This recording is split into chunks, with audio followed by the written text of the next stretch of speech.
Friends, welcome to Wise Prep platform. आपका बच्चों wise Prep platform पर स्वागत है।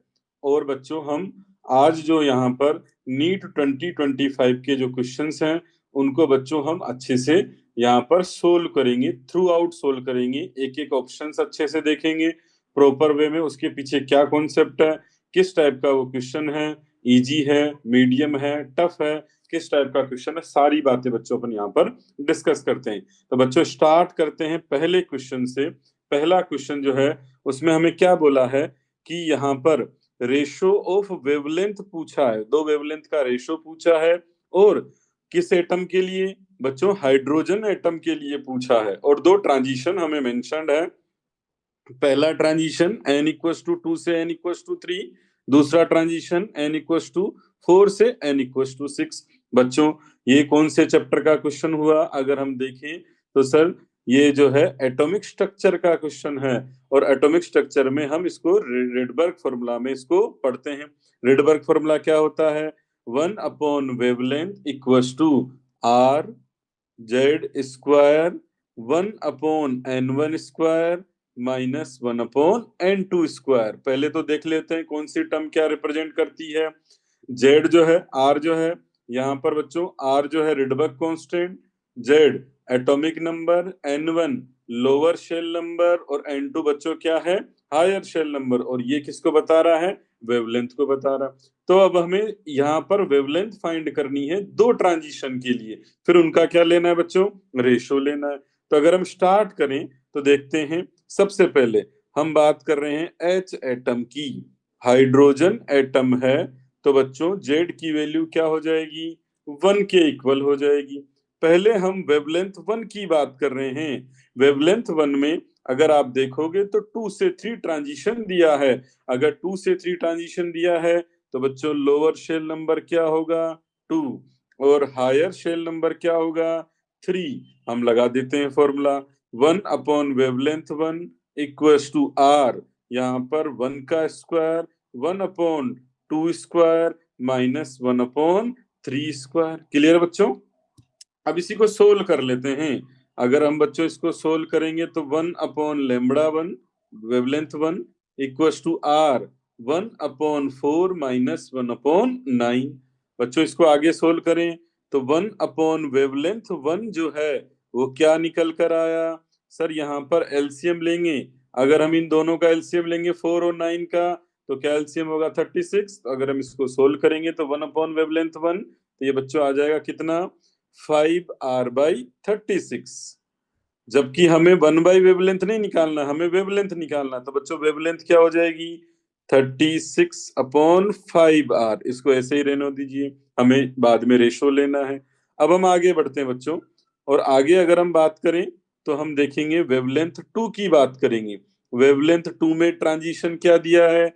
4 से 6। तो बच्चों lower shell number 4, higher shell number यहाँ पर क्या हो जाएगा? 6। वापस फॉर्मूला लगाते हैं wavelength 2 equals to R Z square कितना? 1 का स्क्वायर 1/4 का स्क्वायर बच्चों 1/4 का स्क्वायर -1/6 का स्क्वायर। इसको सोल्व करें तो 1/वेवलेंथ 2 इक्वल्स टू आर इंटू 1/16 -1/36। अब देखो बच्चों यहाँ पर अगर एलसीएम लेंगे तो 1/वेवलेंथ 2 36 में से 16 माइनस गया तो बच्चों 20 बच जाएगा। तो 20r/16 इंटू 36। मुझे तो वेवलेंथ निकालना है। तो बच्चों अगर मैं वेवलेंथ निकालूंगा तो वेवलेंथ कितना आ जाएगा? इसको रिवर्स कर दीजिए 16 इंटू 36/20r। अब हमें ये इक्वेशन नंबर 1 में भी वेवलेंथ पता है, इक्वेशन नंबर 2 में भी वेवलेंथ पता है, और हमें वेवलेंथ 1/वेवलेंथ 2 का रेशो निकालना है। तो जो वैल्यू आई बच्चों उसको डिवाइड कर दो। तो 36/5r, और इधर कितना आया? 16 इंटू 36/20r। बच्चों अगर हम इसको सोल्व करेंगे 36 कैंसिल हो जाएगा, और अगर हम इसको सोल्व करेंगे तो बच्चों ये वैल्यू निकल कर आएगी कितनी? 1/4, जो कौन से ऑप्शन में दी है?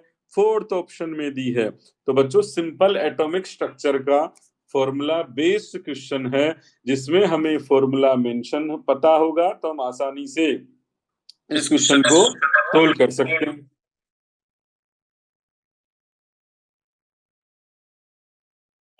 बढ़े आगे बच्चों, तो नेक्स्ट क्वेश्चन की ओर आगे बढ़ते हैं। ये हमारा पहला क्वेश्चन एटॉमिक स्ट्रक्चर का सिंपल फॉर्मूला बेस्ड क्वेश्चन। एक ट्रांजिशन के लिए पहले वेवलेंथ का निकालो, दूसरे ट्रांजिशन के लिए वेवलेंथ निकालो, और दोनों का क्या ले लो बच्चों, रेशो ले लो, तो हमारा आंसर निकल जाएगा। ठीक है, अब बात करते हैं बच्चों सेकंड क्वेश्चन की। अगर हम सेकंड क्वेश्चन की बात करें तो सेकंड क्वेश्चन जो है बच्चों, अगर अच्छे से आगे आप इसको ऑब्जर्व करो तो ये बच्चों किसका क्वेश्चन है, पेरियोडिक टेबल का। किसका क्वेश्चन है, पेरियोडिक टेबल का, इनऑर्गेनिक का क्वेश्चन है। ठीक है, पहले इसने पूछा कि कौन कौन से स्टेटमेंट ट्रू है। तो पहले हम सबसे पहले वह ए स्टेटमेंट को एनालिसिस करते हैं। बोला है कि जीए का मेल्टिंग पॉइंट हाई है और सीजीएम का मेल्टिंग पॉइंट लो है। बच्चों देखा जाए तो दोनों मेटल हैं और दोनों के ही मेल्टिंग पॉइंट क्या होंगे, लो होंगे। तो ये स्टेटमेंट क्या हो गया, गलत हो गया। मैं एक्सप्लेनेशन लिख देता हूं, both GA and CGM has low melting point. दोनों के मेल्टिंग पॉइंट क्या होते हैं बच्चों, सबसे कम होते हैं। और अगर मैं तुमसे पूछूं कि लोएस्ट मेल्टिंग पॉइंट वाला मेटल कौन होता है, तो लोएस्ट मेल्टिंग पॉइंट वाला मेटल कौन होता है बच्चों, मरकरी। ठीक है, और हाईएस्ट मेल्टिंग पॉइंट वाला मेटल कौन होता है बच्चों, टंगस्टन। ठीक है, तो ये अपने को याद रखना है। तो पहला स्टेटमेंट अपने को पता है कि सर गैलियम और सीजियम दोनों के ही मेल्टिंग पॉइंट क्या होते हैं, लो होते हैं। उसने एक को हाई बोला, एक को लो बोला है, और हम जानते हैं पूरी पीरियोडिक टेबल में ऐसा मेटल जिसका मेल्टिंग पॉइंट सबसे लोएस्ट होगा वो है मरकरी, और ऐसा मेटल जिसका मेल्टिंग पॉइंट सबसे हाईएस्ट होगा वो है बच्चों टंगस्टन। अब बात करते हैं बी की। बी बी क्या बोल रहा है, on Pauling scale electronegativity of N and C L are not same. नहीं, हमने पेरियोडिक टेबल में एनसीईआरटी में टेबल दिया हुआ है, हम जानते हैं कि यहाँ पर अगर पोलिंग स्केल पर बात करें तो पोलिंग स्केल पर जो है ईएन ऑफ नाइट्रोजन और क्लोरीन दोनों सेम होता है, और कितने के बराबर होता है बच्चों, 3 के बराबर होता है। तो इसने बोला कि value of N and C L are not same, तो ये भी स्टेटमेंट गलत हो गया। अब बात करते हैं सी स्टेटमेंट की। ठीक है, सी में अगर बच्चों हम ऑब्जर्व करें तो सी को अच्छे से अगर ऑब्जर्व करेंगे तो उसने दिया है आर्गन, ठीक है, potassium, calcium, sorry CL minus, calcium +2 और सल्फर -2। हमसे बोला है कि आइसो इलेक्ट्रॉनिक है, चेक कर लेते हैं आइसो इलेक्ट्रॉनिक है कि नहीं है। आर्गन 18 इलेक्ट्रॉन, सर पोटेशियम 19 होता है, 19 में से एक माइनस करेंगे तो सर ये भी 18 इलेक्ट्रॉन। सर क्लोरीन जो है वो 17 है, एक माइनस है तो एक इलेक्ट्रॉन ऐड होगा तो ये भी 18 electron. Sir calcium 20 atomic number है, 2 पॉजिटिव चार्ज है तो सर इसके पास भी 18 इलेक्ट्रॉन।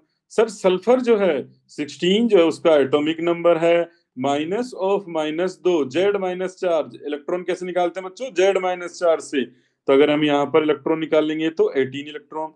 हाँ सर, ये स्टेटमेंट बिल्कुल सही है, ये स्टेटमेंट बिल्कुल सही है। सबके पास कितने इलेक्ट्रॉन हैं, 18 इलेक्ट्रॉन हैं। तो बच्चों फर्स्ट स्टेटमेंट गलत हुआ, सेकंड स्टेटमेंट गलत हुआ। थर्ड स्टेटमेंट की बात करें तो थर्ड स्टेटमेंट में सारे आइसोइलेक्ट्रॉनिक स्पीशीज हैं और सबके पास कितने इलेक्ट्रॉन होंगे बच्चों, 18 इलेक्ट्रॉन। अब बात करते हैं अपन बच्चों डी स्टेटमेंट की। डी स्टेटमेंट में हमसे क्या पूछा, फर्स्ट आईपी पूछा है, सोडियम, मैग्नीशियम, एल्यूमिनियम और सिलिकॉन क्या होता है देखते हैं बच्चों। अगर हम यहाँ पर अरेंज करें, इसको अच्छे से अरेंज करें, देखो बच्चों हम अरेंज करने वाले हैं यहाँ पर डी स्टेटमेंट को। ठीक है, सोडियम है, मैग्नीशियम है, एल्यूमिनियम और सिलिकॉन है। बच्चों सोडियम का आउटर इलेक्ट्रॉनिक कॉन्फ़िगरेशन 3s1, फिर मैग्नीशियम की बात करें तो 3s2। ठीक है, फिर हम बात करें बच्चों कौन है, एल्यूमिनियम, तो एल्यूमिनियम की बात करें तो एल्यूमिनियम हो जाएगा बच्चों 3p1, ठीक है। और सिलिकॉन की बात करें तो 3p2। अब हमें पता है कि आयनाइजेशन पोटेंशियल जो है वो जेड इफेक्टिव के लेफ्ट टू राइट जाने पर क्या होता है, बढ़ता है, जेड इफेक्टिव के प्रोपोर्शनल है। बट हमें एक दो चीजें और ध्यान रखनी है। क्या सर? आईपी अगर आईपी अगर हमसे पूछा जाए तो हम बोलेंगे सर NH2 कॉन्फ़िगरेशन का NP1 कॉन्फ़िगरेशन से ज्यादा होगा। क्यों? क्योंकि सर एस जो ऑर्बिटल है उसकी वहां पर पेनिट्रेशन पावर क्या है बच्चों, ज्यादा है एज कंपेयर टू किसके, पी के। अगर हम पी के रेस्पेक्ट में बात करें तो पी के रेस्पेक्ट में यहाँ पर जो पेनिट्रेशन पावर है वो 3s या सिंपल ns इलेक्ट्रॉन की np1 से क्या हो जाएगी, ज्यादा हो जाएगी। क्लियर मेरी बात बच्चों? तो स्टार्ट करते हैं अपन इसको।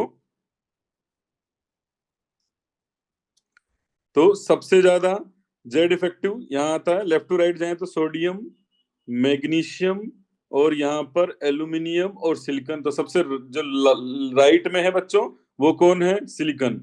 तो अगर हम फर्स्ट आईपी की बात करें तो फर्स्ट आईपी में सबसे ज्यादा किसकी हो जाएगी बच्चों, सिलिकॉन की। अब अपने को मैग्नीशियम और एल्यूमिनियम को अच्छे से देखना है। मैग्नीशियम का बच्चों NH2 कॉन्फ़िगरेशन है जबकि एल्यूमिनियम का NP1 कॉन्फ़िगरेशन है। तो सर सिलिकॉन के बाद किसका, मैग्नीशियम का, फिर किसका, एल्यूमिनियम का, जेड इफेक्टिव ज्यादा, और सबसे कम किसका बच्चों, सोडियम का। क्या ऐसा कॉन्फ़िगरेशन दिया है क्या, सिलिकॉन फिर एल्यूमिनियम दे दिया। तो बच्चों यहाँ गड़बड़ हो गया, ये कॉन्फ़िगरेशन यहाँ पर अपने को गड़बड़ हो गया, ये जो कॉन्फ़िगरेशन यहाँ पर दिक्कत है। तो ये भी स्टेटमेंट क्या हो जाएगा बच्चों, गलत हो जाएगा। अब लास्ट स्टेटमेंट की बात करते हैं कि सीजियम की जो रेडियस है वो कंपेयर की गई है लिथियम और रुबिडियम से। तो चेक करते हैं बच्चों इसको भी। अगर हम फर्स्ट ग्रुप और सेकंड ग्रुप में प्रॉपर कॉन्सेप्ट के साथ एनालिसिस करेंगे, फर्स्ट ग्रुप और सेकंड ग्रुप में अगर हम रेडियस का कॉन्फ़िगरेशन देखें तो रेडियस किस टाइप से होती है, तो हम पहले अरेंज कर लेते हैं। लिथियम, सोडियम फर्स्ट ग्रुप में, पोटेशियम, रुबिडियम, सीजियम, ठीक है। और यहाँ पर Bmg, कैल्शियम, स्ट्रोंशियम और बेरियम, ठीक है। बेटा देखो लेफ्ट टू राइट जाने पर रेडियस क्या होती है, डिक्रीज। तो बेरिलियम की कम होगी, लिथियम की ज्यादा। लिथियम से ज्यादा नीचे हम अगले शेल में आ गए तो मैग्नीशियम की ज्यादा, फिर मैग्नीशियम से ज्यादा किसकी बच्चों, सोडियम की, और सोडियम से ज्यादा बच्चों कैल्शियम की। फिर याद रखना है कि कैल्शियम से ज्यादा स्ट्रोंशियम, और स्ट्रोंशियम से ज्यादा बेरियम, और बेरियम से ज्यादा पोटेशियम, और पोटेशियम से ज्यादा रुबिडियम, और रुबिडियम से ज्यादा सीजियम। बच्चों ये कॉन्फ़िगरेशन अपने को बहुत अच्छे से समझना है। ये रेडियस का जो ऑर्डर है वो याद रखना है, ठीक है। तो सबसे बड़ा कौन बच्चों, सीजियम, फिर उसके बाद रुबिडियम, फिर उसके बाद पोटेशियम, फिर पोटेशियम के बाद बेरियम, बेरियम के बाद स्ट्रोंशियम, स्ट्रोंशियम के बाद कैल्शियम, कैल्शियम के बाद बच्चों यहाँ पर अगर हम बात करें तो सोडियम, फिर मैग्नीशियम, और फिर मैग्नीशियम के बाद करें तो बच्चों लिथियम, और लिथियम के बाद बेरिलियम। तो उसी स्टेटमेंट पर आते हैं। स्टेटमेंट क्या है कि sir caesium is greater than lithium और रुबिडियम, सही है। Caesium is greater than lithium and rubidium, सही है। तो ये स्टेटमेंट भी क्या हो गया बच्चों, सही हो गया। ये जो आपको ऑर्डर लिखा है बच्चों याद रखना अच्छे से, बहुत काम आता है। तो अगर हम इन सारे स्टेटमेंट को एनालिसिस करें तो यहाँ पर सबसे जो अप्रोप्रिएट आंसर है वो हो जाएगा सी और ई, करेक्ट है। तो हमारा आंसर कौन सा हो जाएगा बच्चों, सेकंड। पेरियोडिक टेबल का क्वेश्चन है। नेक्स्ट क्वेश्चन की ओर बच्चों आगे बढ़ते हैं। यह है बच्चों कैटाइन, कौन सा कैटाइन कौन से ग्रुप में एग्जिस्ट करता है। तो ये तो सिंपल रटने वाला क्वेश्चन है, जिसको ये याद होगा कौन सा कैटाइन कौन से ग्रुप में है तो वो इस क्वेश्चन को आसानी से सोल्व कर देगा, ठीक है बच्चों। तो स्टार्ट करते हैं। कोबाल्ट+2 याद करो, कोबाल्ट+2 जो है ग्रुप 4 में एग्जिस्ट करता है। बच्चों इसमें ज्यादा अपने को दिमाग नहीं लगाना, ये याद करने वाला क्वेश्चन है। जिसको याद होगा वो इस क्वेश्चन को कर देगा, और जिसको याद नहीं होगा वो इस क्वेश्चन को नहीं कर पाएगा। मैग्नीशियम हम जानते हैं बच्चों ग्रुप 6 में एग्जिस्ट करता है। जो पीबी है बच्चों वो ग्रुप 1 में एग्जिस्ट करता है, और एल्यूमिनियम जो है बच्चों ग्रुप 3 में एग्जिस्ट करता है। तो अगर हम मैच करें तो पहले का आंसर थर्ड, बिल्कुल सही। ए में आया सर थर्ड। बी में आया कौन सा? सर बी में आया, यहाँ पर अगर हम बी में अरेंज करें तो सर फोर्थ, है ना। अरेंजमेंट करते टाइम ध्यान देना, गलती मत कर लेना, इन दोनों को सेम मत मान लेना। ये तो ऑप्शन है और ये आंसर है, तो कब कई बार हम जल्दीबाजी में गलती करते हैं, तो ये गलती नहीं करनी है अपने को, ठीक है। अब हम बच्चों सी की बात करें तो सी में जो है कौन सा है? ग्रुप वन, तो हम बात करें फर्स्ट ही है, ठीक है। और अगर हम बात करें डी की, तो बच्चों डी में जो है वो सेकंड है, तो आंसर कौन सा आया? थर्ड, यहाँ पर फिर फोर्थ, फिर फर्स्ट और फिर सेकंड, तो ऑप्शन नंबर टू जो है हमारे लिए क्या हो जाएगा बच्चों? सही हो जाएगा। तो ये देखा जाए तो सोल्ट एनालिसिस, एनाइन और कैटाइन जो एनालिसिस हम पढ़ते हैं, उनमें अलग अलग ग्रुप में इनको पार्टिसिपेट करके अलग अलग रिएजेंट से रिएक्शन कराई जाती है। तो हर ग्रुप के रिएजेंट और हर ग्रुप के कैटाइंस बच्चों हमको याद रहने चाहिए, उसी पर बेस्ड क्वेश्चन है। क्लियर है? तो बहुत सिंपल सा क्वेश्चन है, जिसको ग्रुप कैटाइन याद है, कौन सा ग्रुप में कौन सा कैटाइन है, कौन से रिएजेंट के साथ रिएक्शन करेगा, किसका प्रेसिपिटेशन बनेगा, वो सारी थ्योरी अगर हमें याद है, तो ये बच्चों क्वेश्चन हमारे लिए बहुत बहुत इजी क्वेश्चन है। तो बढ़ते हैं आगे बच्चों नेक्स्ट क्वेश्चन की ओर, ठीक है। तो बच्चों नेक्स्ट क्वेश्चन की ओर आगे हम बढ़े तो सिंपल सा क्वेश्चन है कि CH3 एक डबल बॉन्ड लगा हुआ है, पहले HBr बेंजोइल पेरोक्साइड के साथ रिएक्शन है, फिर KCN के साथ रिएक्शन है, फिर NaHG अल्कोहल की प्रेजेंस में रिएक्शन है, और हमसे पूछा है कि इसका मेजर प्रोडक्ट कौन सा बनेगा, ठीक है। इसका मेजर प्रोडक्ट कौन सा बनेगा, ठीक है बच्चों। तो पहली बात अच्छे से समझना इस क्वेश्चन को, बहुत सिंपल सा क्वेश्चन है ये, बट अच्छे से समझना है इस क्वेश्चन को, ठीक है। अगर हम बात करें तो सर एक 5 मेंबर की रिंग है और उसमें CH3 लगा हुआ है। पहली स्टेप में अब हम बात करें तो हमसे बोला है सर HBr और बेंजाइल पेरोक्साइड, मैं सिंपल पेरोक्साइड लिख दूं। तो HBr के साथ अगर पेरोक्साइड की बात करें, तो बच्चों पेरोक्साइड अगर HBr के साथ दे तो कौन सा प्रोडक्ट बनता है? एंटी मार्किनोफ प्रोडक्ट बनता है, ये याद है। एडिशन होता है HBr का, और कहां पर HBr का? सर Br जो है यहाँ पर अगर हम देखें तो सर यहाँ पर HBr का एडिशन होगा, और कौन सा प्रोडक्ट बनेगा? एंटी मार्किनोफ एडिशन होगा, ठीक है। तो बच्चों Br यहाँ पर जुड़ जाएगा और H यहाँ पर जुड़ जाएगा, तो H हम नहीं भी लिखें तो कोई दिक्कत वाली बात नहीं, ठीक है। तो यहाँ पर डबल बॉन्ड, बेसिकली यहाँ पर Br डॉट पर डबल बॉन्ड का अटैक होता है, आपको मैकेनिज्म ध्यान हो तो Br डॉट पर पेरोक्साइड की फॉर्म में फ्री रेडिकल बनता है Br डॉट, Br डॉट पर यहाँ पर एल्कीन का अटैक होता है, और यहाँ पर एक फ्री रेडिकल बनता है जो एक स्टेबल फ्री रेडिकल है, ठीक है। फिर वहां पर H जुड़ जाता है, तो मैं सिंपल लिख दूं यहाँ पर एंटी मार्किनोफ। पहली स्टेप में क्या हुआ? एंटी मार्कोनोफ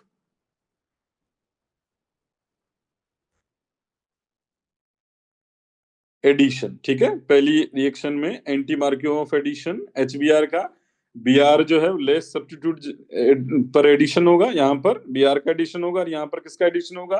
H का। तो पहली स्टेप तो हमें क्लियर हुई। अब हम नेक्स्ट स्टेप की बात करते हैं। नेक्स्ट स्टेप में क्या किया गया बच्चों? KCN ऐड किया गया, ठीक है। तो KCN अगर हम देखें तो K प्लस CN माइनस, तो बच्चों यहाँ पर होगा क्या कि अगर हम बात करें तो न्यूक्लियोफिलिक सब्स्टिट्यूशन रिएक्शन होगी बच्चों, NSR रिएक्शन होगी, ठीक है। तो CN माइनस जो है वो अटैक करेगा इस पोजीशन पर, और Br क्या हो जाएगा? अब एक अच्छा लिविंग ग्रुप है, बाहर निकल जाएगा। तो अगर Br बाहर निकल जाएगा तो यहाँ पर क्या होगा? प्रोडक्ट क्या बन जाएगा? एक 5 मेंबर की रिंग, यहाँ CH3 लिखा हुआ है, और यहाँ पर क्या ऐड हो जाएगा? यहाँ पर जो है CN, Br को सब्स्टिट्यूट करके CN यहाँ पर बच्चों ऐड हो जाएगा। तो ये कौन सी रिएक्शन हो जाएगी? Nucleophilic substitution reaction. हम इन जनरल इसे SN2 रिएक्शन भी बोल सकते हैं, ठीक है बच्चों। अब लास्ट स्टेप में क्या होगा वो देखते हैं। तो लास्ट स्टेप में जो हमें दिया है वो दिया है NaHG in presence of alcohol. तो NaHG in presence of alcohol होता है तो कौन सी प्रोसेस होती है बच्चों? रिडक्शन। कौन सी प्रोसेस होती है? रिडक्शन। तो यहाँ पर CN का रिडक्शन होगा, अगर CN का रिडक्शन होगा तो यहाँ पर अगर हम प्रोडक्ट बनाएंगे तो प्रोडक्ट क्या बनेगा बच्चों? यहाँ CH3 लगा हुआ है, CN का रिडक्शन करेंगे तो क्या बनेगा? अमाइड। CH2NH2। क्या बनेगा बच्चों? CH2NH2। मैं इसको अच्छे से लिख देता हूं। ये 5 मेंबर की रिंग, यहाँ CH3 और नाइट्राइल ग्रुप जो CN है उसका अगर यहाँ पर रिडक्शन होगा तो CH2 और किस में कन्वर्ट होगा? NH2 में। ठीक है, तो कौन सा ऑप्शन मैच कर रहा है? अगर हम ऑप्शन मैच कराएं तो सर फर्स्ट ऑप्शन मैच कर रहा है। ठीक है, कौन सा ऑप्शन मैच कर रहा है? First option. सेकंड वाला अगर पेरोक्साइड नहीं होता तो हम सेकंड वाले पर सोच सकते थे, पर सेकंड वाला जब तक नहीं होगा तब तक यहाँ पर क्या होगा सर? पेरोक्साइड है। तो पहली स्टेप में क्या हुआ अच्छे से समझना, पेरोक्साइड है तो एंटी मार्किनोव एडिशन हुआ HBr का। फिर KCN ने अटैक किया बच्चों, न्यूक्लियोफाइल का सब्स्टिट्यूशन हुआ, Br चला गया, लिविंग ग्रुप है। फिर यहाँ पर बात करें तो सर NaHG अल्कोहल की प्रेजेंस में रिडक्शन करेगा और नाइट्राइल ग्रुप का रिडक्शन करने के बाद क्या बन जाएगा? CH2NH2। ठीक है, देखो ध्यान से, यहाँ एक कार्बन है और एक नाइट्रोजन है, तो कार्बन का रिडक्शन करके CH2 और नाइट्रोजन का रिडक्शन करके NH2। ठीक है, तो कौन सा ऑप्शन हुआ बच्चों? फर्स्ट ऑप्शन यहाँ पर अप्रोप्रिएट आंसर है। तो पहली स्टेप में मैं दोबारा रिपीट कर देता हूँ, पहली स्टेप में HBr का addition, but sir peroxide effect लगेगा, इसलिए यहाँ पर कौन सा एडिशन होगा? सर यहाँ पर एंटी मार्किनोव एडिशन होगा। दूसरी स्टेप में सर CN माइनस अटैक करके Br को बाहर निकालेगा, सर न्यूक्लियोफिलिक सब्स्टिट्यूशन रिएक्शन होगी। फिर अगर हम थर्ड स्टेप में बात करें तो थर्ड स्टेप में सर क्या हो जाएगा? रिडक्शन, CN का रिडक्शन होकर CH2NH2 बन जाएगा। इस हिसाब से हमारा जो ऑप्शन मैच कर रहा है वो कौन सा ऑप्शन मैच कर रहा है? First option. सेकंड की पॉसिबिलिटी नहीं है क्योंकि बेंजाइल पेरोक्साइड दिया हुआ है। क्लियर मेरी बात बच्चों? स्टार्ट करते हैं फोर्थ क्वेश्चन पर। देखो वापस से एनर्जी और रेडियस पूछा है, एनर्जी और रेडियस पूछा है, मतलब ये क्वेश्चन वापस किसका है? एटॉमिक स्ट्रक्चर का। अब ये क्वेश्चन एटॉमिक स्ट्रक्चर का है और पहले ऑप्शन देखो, पहले एनर्जी और रेडियस जो पूछा है वो लिथियम का पूछा है और दूसरे केस में हीलियम का पूछा है। ठीक है, तो पहले तो मैं एनर्जी की बात कर लेता हूँ। ठीक है बच्चों, पहले मैं दोनों ही केस में एनर्जी की बात कर लेता हूँ। एनर्जी की बात करूं तो nth शेल की जो एनर्जी है वो क्या होती है बच्चों? -2.18 इंटू 10⁻⁻18 जूल में बताना है। ऑप्शन भी देखना अच्छे से, इलेक्ट्रॉन वोल्ट में नहीं बताना है। किसमें बताना बच्चों? जूल में। तो electron energy equals to -2.18 into 10⁻⁻18 Z square by n square joule. ठीक है, जेड क्या है बच्चों यहाँ पर? Atomic number. एन क्या है बच्चों यहाँ पर? Shell number. तो पहले हम बात करते हैं लिथियम की। किसकी बात करते हैं बच्चों? लिथियम की। ठीक है, तो अगर लिथियम के फर्स्ट शेल की बात करें, लिथियम +2 के फर्स्ट शेल की बात करें तो जेड की वैल्यू क्या हो जाएगी बच्चों? हाइड्रोजन हीलियम लिथियम 3 और फर्स्ट शेल बोला है तो इनकी वैल्यू क्या हो जाएगी? 1। तो रख देते हैं बच्चों। तो एनर्जी ऑफ लिथियम +2 क्या आ गया? -2.18 इंटू 10⁻⁻18 जेड कितना बच्चों? 3 का स्क्वायर अपॉन 1 का स्क्वायर, मतलब ये वैल्यू 9 से मल्टीप्लाई होगी। अगर बच्चों ये वैल्यू 9 से मल्टीप्लाई होती है तो इसको हम सोल्व करेंगे तो वैल्यू आती है 19.68 62 इंटू 10⁻⁻18 जूल। अब हम निकाल रहे हैं किसके लिए एनर्जी? हीलियम के लिए। दूसरे केस में हम हीलियम के लिए निकालते हैं बच्चों। तो अगर हम हीलियम के लिए एनर्जी निकालें तो energy of helium for helium तो वापस वही फॉर्मूला -2.18 इंटू 10⁻⁻18 बच्चों जेड की वैल्यू क्या हो जाएगी? 2। हीलियम प्लस है, मैं लिख देता हूं हीलियम प्लस है तो बच्चों जेड की value, hydrogen helium second number पर आता है 2, फर्स्ट शेल बोला था इनकी वैल्यू 2, तो जेड स्क्वायर बाई 1 का स्क्वायर। अगर हम इसको सोल्व करेंगे बच्चों तो वैल्यू आ जाएगी -8.72 इंटू 10⁻⁻18 जूल। क्लियर है? ये एनर्जी आ गया। तो पहली बात तो ऐसा सर एनर्जी जो दिया है वो दो ऑप्शन में सही दिया है, फर्स्ट में भी सही है, सॉरी पहली बात अगर एनर्जी से ही ऑप्शन मैच कराना चाहो तो ए ऑप्शन मैच कर रहा है। ठीक है, -19.62 इंटू 10⁻18 और -8.72 इंटू 10⁻18। बट हमें पूरा सोल्व करना है बच्चों, तो पूरा सोल्व करेंगे हम रेडियस के लिए भी। अब बात करते हैं रेडियस के लिए। बच्चों रेडियस क्या होता है? A naught into, a naught क्या है? हाइड्रोजन के पहले शेल की रेडियस, ए नोट इंटू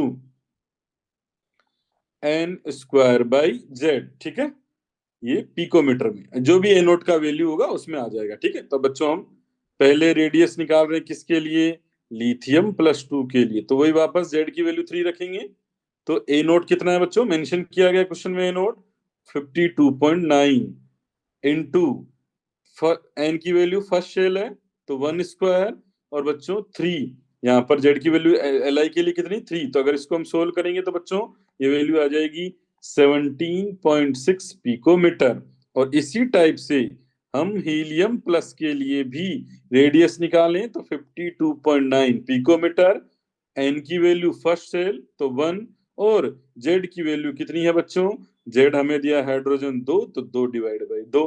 तो 52.9 करेंगे तो अप्रोक्सीमेटली 26.4 पिकोमीटर के बराबर यहाँ पर बच्चों आंसर आ जाएगा। ठीक है, तो अगर हम चारों ऑप्शन में, अब चारों ऑप्शन हमें सोल्व ही नहीं करने, अगर हमें जल्दी करना होता तो हम एनर्जी से सोल्व कर चुके थे। एनर्जी वाला ऑप्शन एक ही मैच कर रहा था, फर्स्ट। और सर रेडियस भी अगर हमने निकाली तो कौन सा ऑप्शन मैच कर रहा है? First option. ठीक है, तो अपने को ध्यान देना है, ये सिंपल एटॉमिक स्ट्रक्चर में बोर मॉडल का क्वेश्चन है। एनर्जी का फॉर्मूला और रेडियस का फॉर्मूला हमसे दो एटम में, एक ऑर्बिट फिक्स, फर्स्ट ऑर्बिट, दो एटम He+ और लिथियम +2 के लिए पूछा हुआ है। तो बहुत ही सिंपल क्वेश्चन है और बिल्कुल फॉर्मूला बेस्ड क्वेश्चन है। क्लियर मेरी बात बच्चों? इस क्वेश्चन की बात करते हैं। ठीक है, अगर हम इस क्वेश्चन की बात करें तो बच्चों एक एक इसका हम जो है पार्ट अच्छे से सोल्व करेंगे। ये जो क्वेश्चन है वो हमारे लिए बहुत इंपॉर्टेंट क्वेश्चन है, कोऑर्डिनेशन कंपाउंड का क्वेश्चन है, और ये क्वेश्चन बहुत सिंपल क्वेश्चन है, अच्छे से अपने को समझना है। सबसे पहले स्टार्ट करते हैं अपन। हमसे पूछा है कौन सा यहाँ पर पैरामैग्नेटिक है। पहली बात तो पैरामैग्नेटिक क्या होते हैं? ऐसे एटम्स जिनमें अनपेयर्ड इलेक्ट्रॉन अगर प्रेजेंट है तो उसे हम क्या बोलेंगे? पैरामैग्नेटिक। तो सबसे पहले ए ऑप्शन सोल्व करते हैं। ए ऑप्शन क्या है? NiCl(4 - 2)। पहले तो ऑक्सीडेशन स्टेट निकालें, तो X क्लोरीन पर -1 बराबर -2। तो अगर हम सोल्व करेंगे तो निकिल क्या आ गया? +2। हमें पता है निकिल +2 में जो है क्या कॉन्फ़िगरेशन बच्चों? 4s0 3d8। क्या होता है बच्चों? 4s0 3d8। अब बात करते हैं लिगेंड की। तो Cl- कैसा है? Is a weak field ligand. अगर बच्चों वीक फील्ड लिगेंड है तो पेयरिंग नहीं होगी, नो पेयरिंग, यहाँ पर कोई पेयरिंग नहीं होगी। ठीक है, अगर पेयरिंग नहीं होगी तो सर इनर डी ऑर्बिटल खाली नहीं होगा। तो अगर हम सिंपल बात करें पेयरिंग नहीं होगी, तो यहाँ पर हाइब्रिडाइजेशन की बात करें, कोऑर्डिनेशन नंबर 4 है, तो बच्चों कोऑर्डिनेशन नंबर 4 में अगर इनर डी ऑर्बिटल खाली नहीं है तो कौन सा हाइब्रिडाइजेशन होता है? sp3 hybridisation. कौन सा होता है बच्चों? sp3 hybridisation.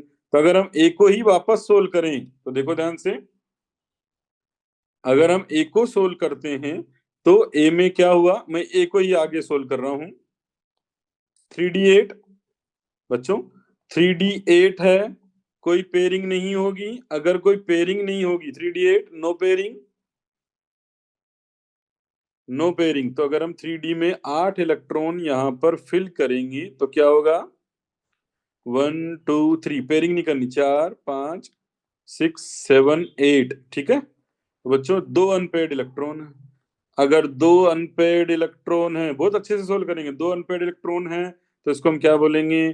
पैरामैग्नेटिक। क्या बोलेंगे बच्चों इसको? पैरामैग्नेटिक। ठीक है, तो सर पहला वाले पे तो टिक लगा देते हैं कि सर ए तो हमारा पैरामैग्नेटिक हो गया। ठीक है, अब हम बात करते हैं बच्चों बी की। इसमें एक एक ऑप्शन अच्छे से सोल्व करेंगे, समझना बच्चों। अगर हम बच्चों बी की बात करें, NiCO4, CO जो है वो एक न्यूट्रल लिगेंड है बच्चों, तो ऑक्सीडेशन स्टेट X+4 इंटू 0 बराबर 0। तो यहाँ निकिल किस में आ जाएगा? 0 में। तो निकिल किस में आ जाएगा बच्चों? कॉन्फ़िगरेशन लिखेंगे तो 4s2 और 3d8। ठीक है, होगा क्या? सर CO जो है वो स्ट्रॉन्ग फील्ड लिगेंड है, तो क्या होगी? पेयरिंग होगी। कैसे पेयरिंग होगी? देखो बच्चों, यहाँ पर पहले 3D में 8 इलेक्ट्रॉन लिखते हैं, ठीक है, पेयर्ड करके। 1 2 3 4 5 6 और ये बच्चों 7 8, पूरे 8 इलेक्ट्रॉन पेयर्ड होंगे, ठीक है। और यहाँ पर जो 4s और 4p खाली होगा, ये 3D है, 3D में 8 इलेक्ट्रॉन पेड कर दिए, ये 4s है, 4p है, 4s में 2 इलेक्ट्रॉन है बच्चों, स्ट्रॉन्ग फील्ड लिगेंड है, इसलिए ये इलेक्ट्रॉन 4s के भी यहाँ आ जाएंगे। और s और p दोनों खाली होंगे, s और p दोनों खाली रहेंगे, तो बच्चों यहाँ पर inner orbital sorry outer orbital complex बनेगा और हाइब्रिडाइजेशन क्या आएगी? sp3 टेट्राहेड्रल, ठीक है। अब बच्चों सारे ही पेड इलेक्ट्रॉन हैं, ठीक है, सारे के सारे क्या हैं? पेड इलेक्ट्रॉन हैं। अगर सारे ही पेड इलेक्ट्रॉन है, ऑल आर पेड इलेक्ट्रॉन, ठीक है, अगर सारे पेड इलेक्ट्रॉन हैं तो कैसा स्पीशीज होगा? डाईमैग्नेटिक, ठीक है। और जिसमें अनपेड होता है उसको हम क्या बोलते हैं? पैरामैग्नेटिक। तो दूसरे वाले पे क्रॉस लगा दें, बी पर, कि सर बी पर आप क्रॉस लगा दीजिए। बी, ए हमारे लिए पैरामैग्नेटिक है पर बी हमारे लिए डाईमैग्नेटिक है। ऐसे हम सी की बात करते हैं बच्चों। सी क्या है? NiCN⁴ ठीक है। तो वापस हम अगर ऑक्सीडेशन स्टेट निकालेंगे तो क्या आ जाएगी? निकिल +2 में आ जाएगा। Cn पर -1 होता है तो निकिल किस में आ जाएगा? +2 में। तो वही वापस 4s0 3d8, ठीक है। Cn- is strong field ligand. Strong field ligand होगा तो बच्चों क्या होगी? इसकी पेयरिंग होगी। अगर हम बात करें पेयरिंग होगी तो देखो क्या होगा? 3d8 में पूरी पेयरिंग हो जाएगी। तो 5 ऑर्बिटल में 8 इलेक्ट्रॉन भर दीजिए, पेड कर दीजिए, तो ये क्या हो जाएगा बच्चों? पेड। तो ये हो गया 3D, ये 4s और ये क्या बच्चों? 4p, ठीक है। तो यहाँ पर हाइब्रिडाइजेशन की बात करें तो DsP2, ठीक है, स्क्वायर प्लेनर शेप आएगी। कैसा आएगा बच्चों? DsP2।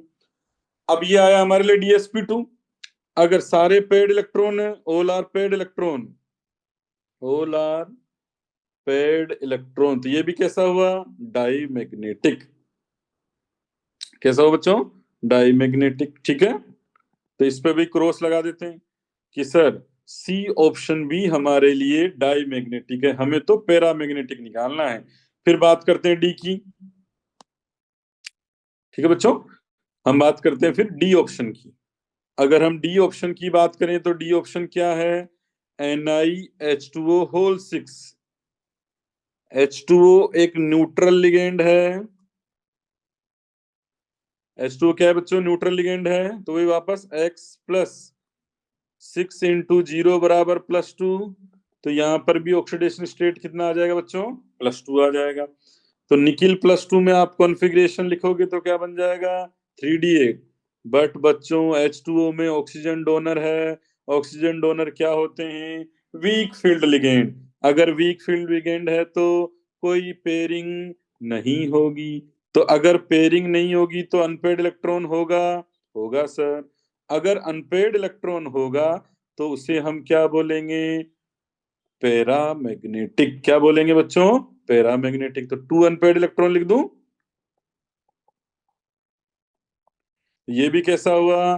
पैरामैग्नेटिक।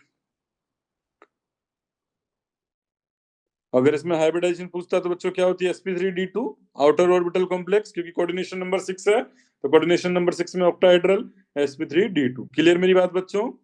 अब हम बात करते हैं ऑप्शन नंबर ई की। तो हम यहाँ पर टिक लगा देते हैं कि सर डी भी हमारे लिए क्या है? पैरामैग्नेटिक है, तो डी भी करेक्ट है। अब बात करते हैं बच्चों ई की। अगर हम ई की बात करें तो ई है क्या? NiPPH⁴, ठीक है। तो बच्चों यहाँ भी PPH⁴ एक न्यूट्रल लिगेंड है। तो अगर हम ऑक्सीडेशन स्टेट निकालेंगे तो ऑक्सीडेशन स्टेट जो है वो क्या आएगी? X+3 × 0 = 0, ठीक है। तो यहाँ पर अगर हम सोल्व करेंगे तो सॉरी PPH⁴ है बेटा, ये 3 नहीं है, यहाँ मैंने जल्दीबाजी में गलत लिखा है। PPH⁴ कोऑर्डिनेशन नंबर 4, ठीक है। PPH⁴ है तो निकिल की यहाँ ऑक्सीडेशन नंबर X की वैल्यू क्या आएगी बच्चों? अगर हम ऑक्सीडेशन नंबर निकालें तो न्यूट्रल लिगेंड है, यहाँ पर भी अगर ऑक्सीडेशन स्टेट निकाली जाएगी तो एक्स की वैल्यू क्या आएगी? 0। ठीक है, अब एक्स की वैल्यू आई 0 तो वापस वही निकल क्या हो जाएगा बच्चों? 4s2 3d8। ठीक है, और अगर हम बात करें तो PPH3 क्या है? स्ट्रॉन्ग फील्ड लिगेंड है। स्ट्रॉन्ग फील्ड लिगेंड है तो क्या होगी? पेयरिंग। कैसे टाइप की? जैसे NiCO4 था ना, उसी टाइप की यहाँ पर भी पेयरिंग होगी। ये सारे देखो, इसी चीज को मैं वापस बता देता हूँ। ये है सारे के सारे जो इलेक्ट्रॉन है वो इसमें आकर यहाँ पर क्या हो जाएंगे बच्चों? फोरस के जो इलेक्ट्रॉन है वो भी यहाँ पर सेटल हो जाएंगी। ठीक है,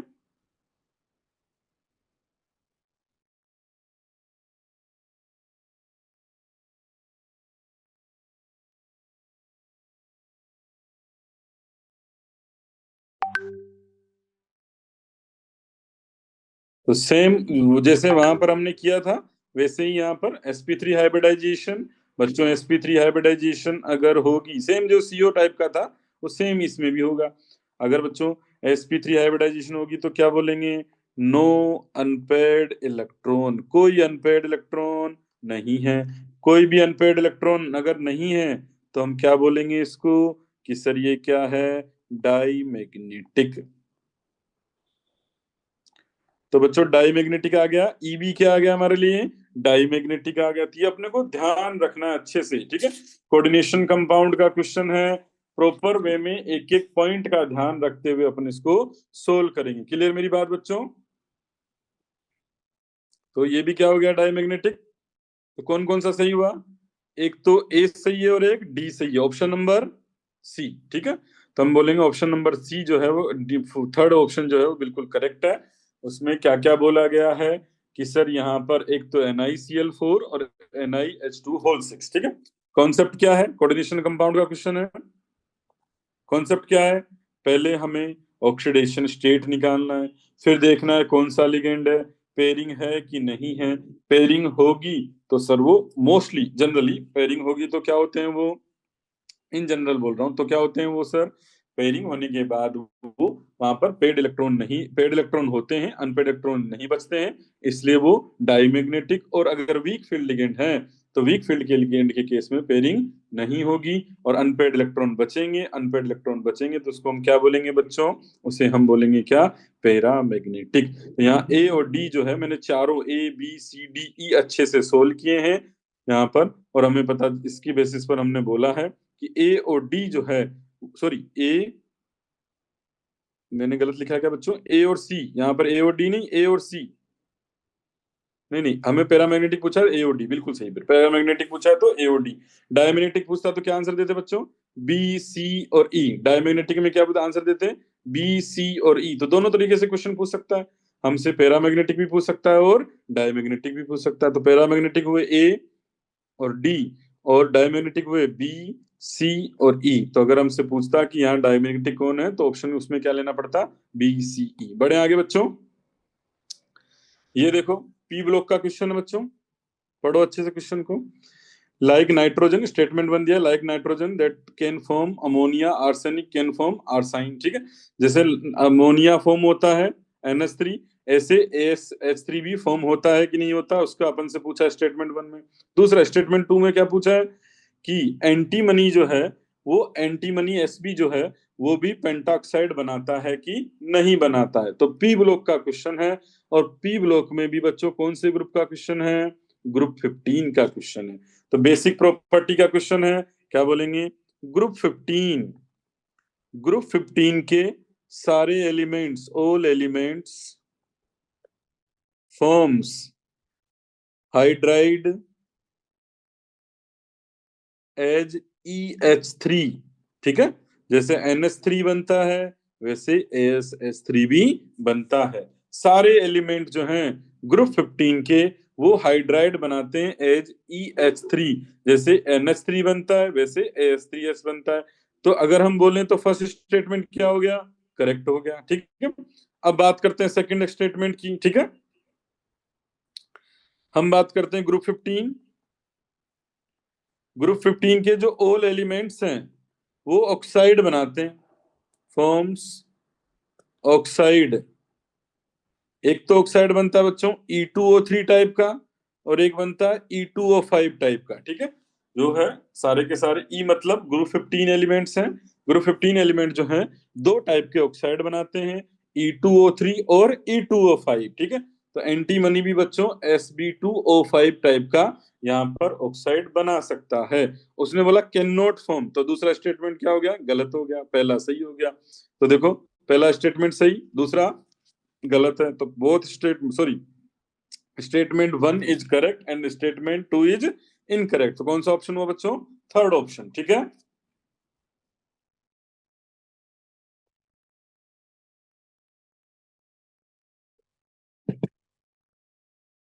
आगे बढ़ते हैं, तो सिंपल पी ब्लॉक का क्वेश्चन। पी ब्लॉक में ग्रुप 15 की जो प्रॉपर्टीज होती हैं उस पर बेस्ड क्वेश्चन है, ठीक है। पहली प्रॉपर्टी क्या पूछी हमसे कि सर जैसे अमोनिया NH3 बनाता है उसी टाइप से ASH3 भी बनेगा क्या, तो हमने बोला हाँ बनेगा। क्यों बनेगा, क्योंकि जो एलिमेंट है ग्रुप 15 के सारे वो हाइड्राइड बनाते हैं EH3 टाइप का, और जो ग्रुप 15 के एलिमेंट्स हैं वो ऑक्साइड भी बनाते हैं E2O3 टाइप के और E2O5 टाइप की, तो उसमें Sb2O5 एग्जिस्ट करेगा। उसने बोला कैन नॉट फॉर्म, तो ये दूसरा स्टेटमेंट क्या हो जाएगा बच्चों, गलत हो जाएगा। तो नेक्स्ट क्वेश्चन की ओर आगे बढ़े। देखो उसने बोला है कि which among the following electronic configuration belong to main group elements, तो ये भी पीरियोडिक टेबल का क्वेश्चन है। पहली बात तो ये बताएं मेन ग्रुप एलिमेंट्स क्या होते हैं, sir S and P block elements, क्या बोला मैंने, S and P block elements. In S और पी ब्लॉक एलिमेंट्स को ही हम क्या बोलते हैं, मेन ग्रुप एलिमेंट्स बोलते हैं, ठीक है। मतलब कोई भी एलिमेंट जो ग्रुप 1 2 का हो, ग्रुप 1 2 का हो, या फिर ग्रुप किसका हो 13 से, सॉरी 13 से कितना हो बच्चों 18 तक, ठीक है। 13 से कितना हो 18 तक, मतलब एस ब्लॉक और पी ब्लॉक का हो तो हमारा काम हो जाएगा। तो सोल्व करते हैं बच्चों इसको। ए, अगर हम ए देखें तो ए में कॉन्फ़िगरेशन लिखा है nickel, sorry neon 3s1, neon 3s1। अगर नियोन 3s1 लिखा है मतलब ये है बच्चों सोडियम का कॉन्फ़िगरेशन, तो ये तो एस ब्लॉक का है, चलेगा, ठीक है। बी, अगर हम बी बात करें तो बी बच्चों क्या दिया, आर्गन 3d3 4s2, तो स्कैंडियम टाइटेनियम वेनेडियम का है बच्चों, ये डी ब्लॉक का हो गया। देखो 3d3 दिया तो वेनेडियम, ठीक है, तो ये डी ब्लॉक का, तो सेकंड हमारा नहीं होगा, फर्स्ट होगा, सेकंड नहीं होगा, ठीक है।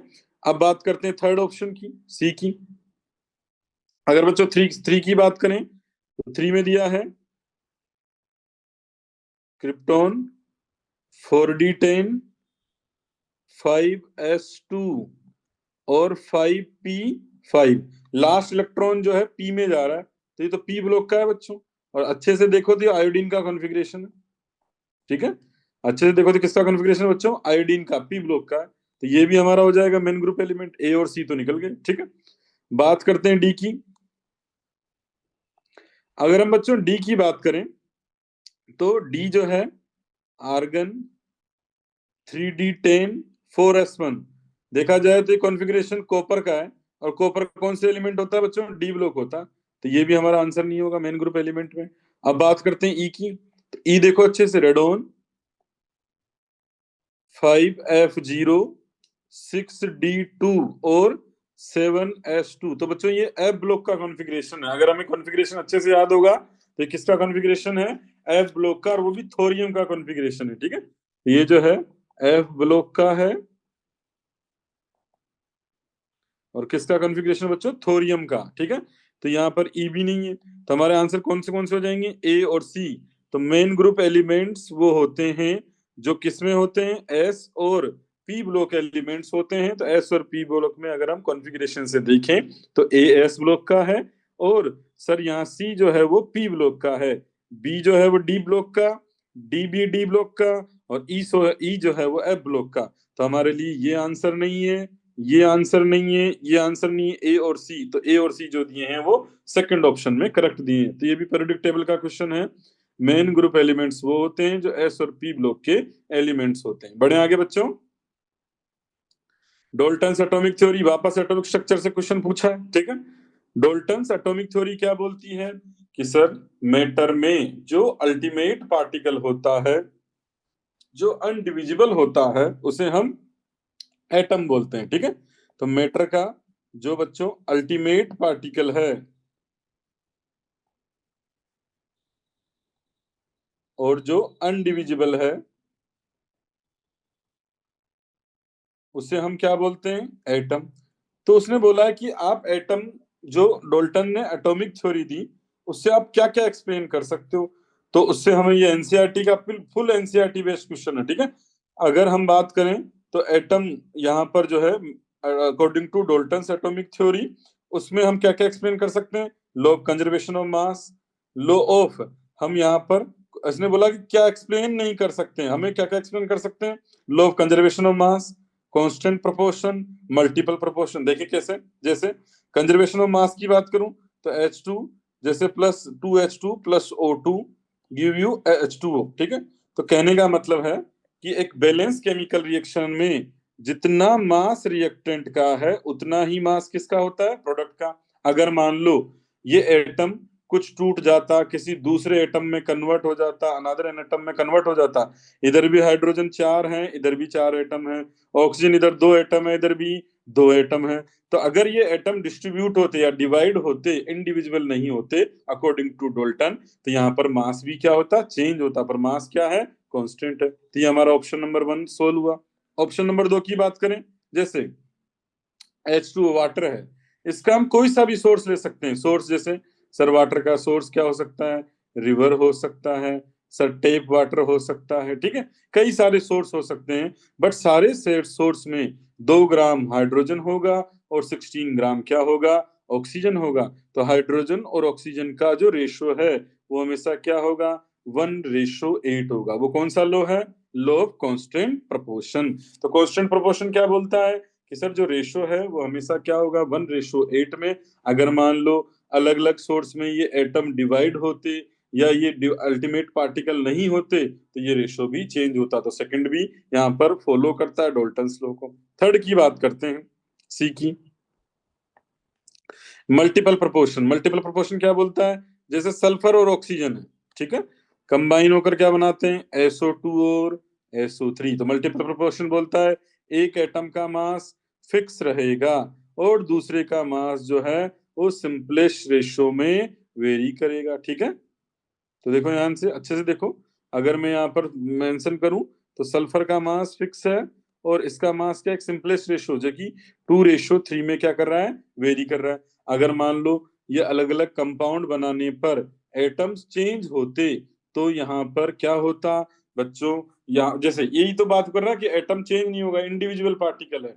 तो अगर ये अनडिविजिबल पार्टिकल है, अगर सल्फर और ऑक्सीजन अलग अलग मॉलिक्यूल बनाने पर चेंज होते तो यहाँ पर इनका रेशो भी चेंज होता, बट ये चेंज नहीं होते अकॉर्डिंग टू डाल्टन। अगर डाल्टन के अकॉर्डिंग चेंज नहीं होते तो डाल्टन लॉ को फॉलो करते हैं। ठीक है, लॉ ऑफ गैसियस वॉल्यूम, जो हम गेल-लुसैक लॉ बोलते हैं। ठीक है, जैसे गैसियस वॉल्यूम क्या बोलता है, एक केमिकल रिएक्शन अगर गैसियस है और सारे reactant product same temperature pressure पर हैं, तो यहाँ पर ये जो इनकी स्टाइकोमेट्री है, इनकी स्टाइकोमेट्री क्या है, 1:3:2। तो ये बोलता है इनका यही वॉल्यूम का रेशो 1:3:2। ठीक है, तो अगर हम इसके बात करें तो लो गैसियस वॉल्यूम जो है वो यहाँ पर डाल्टन्स के अकॉर्डिंग फॉलो नहीं होता है। तो बिल्कुल एनसीईआरटी से उठाया हुआ क्वेश्चन है, ये तीनों डाल्टन्स लॉ को फॉलो करते हैं और लो गैसियस वॉल्यूम जिसे हम गेलुसक लॉ बोलते हैं वो यहाँ पर कभी भी डाल्टन्स लॉ को फॉलो नहीं करता है। क्वेश्चन नंबर 10 बच्चों, क्वेश्चन नंबर 10 की बात करें तो ये किसका क्वेश्चन है, रेडॉक्स रिएक्शन का। किसका क्वेश्चन है बच्चों, रेडॉक्स रिएक्शन का। सिंपल हमसे क्या पूछा है, यहाँ पर ऑक्सीडेशन स्टेट पूछी है। तो अगर हम पहले KO2 की बात करें तो KO2 में पोटेशियम की पूछी है। पोटेशियम क्या है, फर्स्ट ग्रुप एलिमेंट है और बच्चों फर्स्ट ग्रुप एलिमेंट का कॉन्फ़िगरेशन NS1 होता है और ये ग्रुप पर जो ऑक्सीडेशन नंबर आता है वो क्या आता है, +1। तो पोटेशियम फर्स्ट ग्रुप एलिमेंट है, अल्कली मेटल्स हैं और अल्कली मेटल पर जो चार्ज आता है वो हमेशा +1 ड्यू टू कॉन्फ़िगरेशन क्या होता है बच्चों, NS1। अब हम बात करते हैं H2O2 की। H2O2 में हमें किसको निकालना है बच्चों, ऑक्सीजन। हाइड्रोजन ऑक्सीजन के साथ जुड़ा है तो +1, ऑक्सीजन हमें निकालना है 2x, न्यूट्रल मॉलिक्यूल है तो 0। तो हम लिखेंगे +2 बराबर 0। तो अगर x सोल्व करेंगे तो -1। तो हाइड्रोजन, इसको हम हाइड्रोजन पेरोक्साइड भी बोलते हैं बच्चों। हाइड्रोजन पेरोक्साइड में ऑक्सीजन किसमें होता है? -1। अब बात करते हैं बच्चों H2SO4 की। तो H2SO4 में सल्फर निकालना है, तो 2 इंटू +1 हाइड्रोजन पर, सल्फर निकालना है x, 4 इंटू -2, और न्यूट्रल मॉलिक्यूल है तो बच्चों 0। तो 2 + x -8 बराबर 0। तो x बराबर कितना आ गया बच्चों? +6। तो पहले में तो आया -1 पोटेशियम पर, ठीक है। दूसरे में आया सर यहाँ पर ऑक्सीजन पर -1, सॉरी पोटेशियम पर +1, दूसरे में ऑक्सीजन पर -1, और लास्ट में बात करें तो सल्फर पर कितना? +6। पोटेशियम पर +1, पहला +1, दूसरा -1, तीसरा +6। तो कौन सा ऑप्शन मैच किया बच्चों? फर्स्ट ऑप्शन मैच किया। सिंपल। रेडॉक्स रिएक्शन में ऑक्सीडेशन स्टेट निकालने के रूल्स अगर हमको पता है तो उन्हीं रूल्स पर बेस्ड ये क्वेश्चन है। क्लियर मेरी बात बच्चों? तो अगर हम यहाँ पर देखें तो पोटेशियम पर +1 फर्स्ट ग्रुप है, हाइड्रोजन पेरोक्साइड है, वहां ऑक्सीजन -1, हमने सोल्व भी किया है इसको। और लास्ट जो है H2SO4 को अगर हम सोल्व करें और हम यहाँ पर सोल्व करें तो सल्फर कितना आता है बच्चों? +6। सल्फर की रेंज हमें पता होती है, क्या होती है? -2 से +6। तो वही चीज यहाँ पर बच्चों मेंशन की गई। क्लियर है? Question number 11। क्वेश्चन नंबर 11 में हमसे हाफ लाइफ पूछिए बच्चों।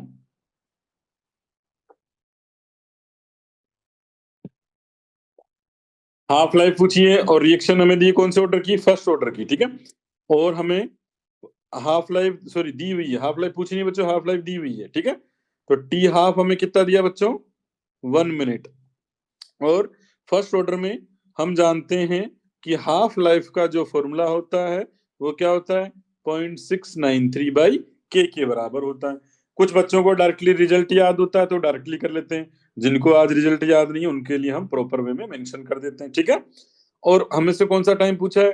T99% टाइम, ठीक है। तो हमें टाइम का फॉर्मूला पता क्या होता है?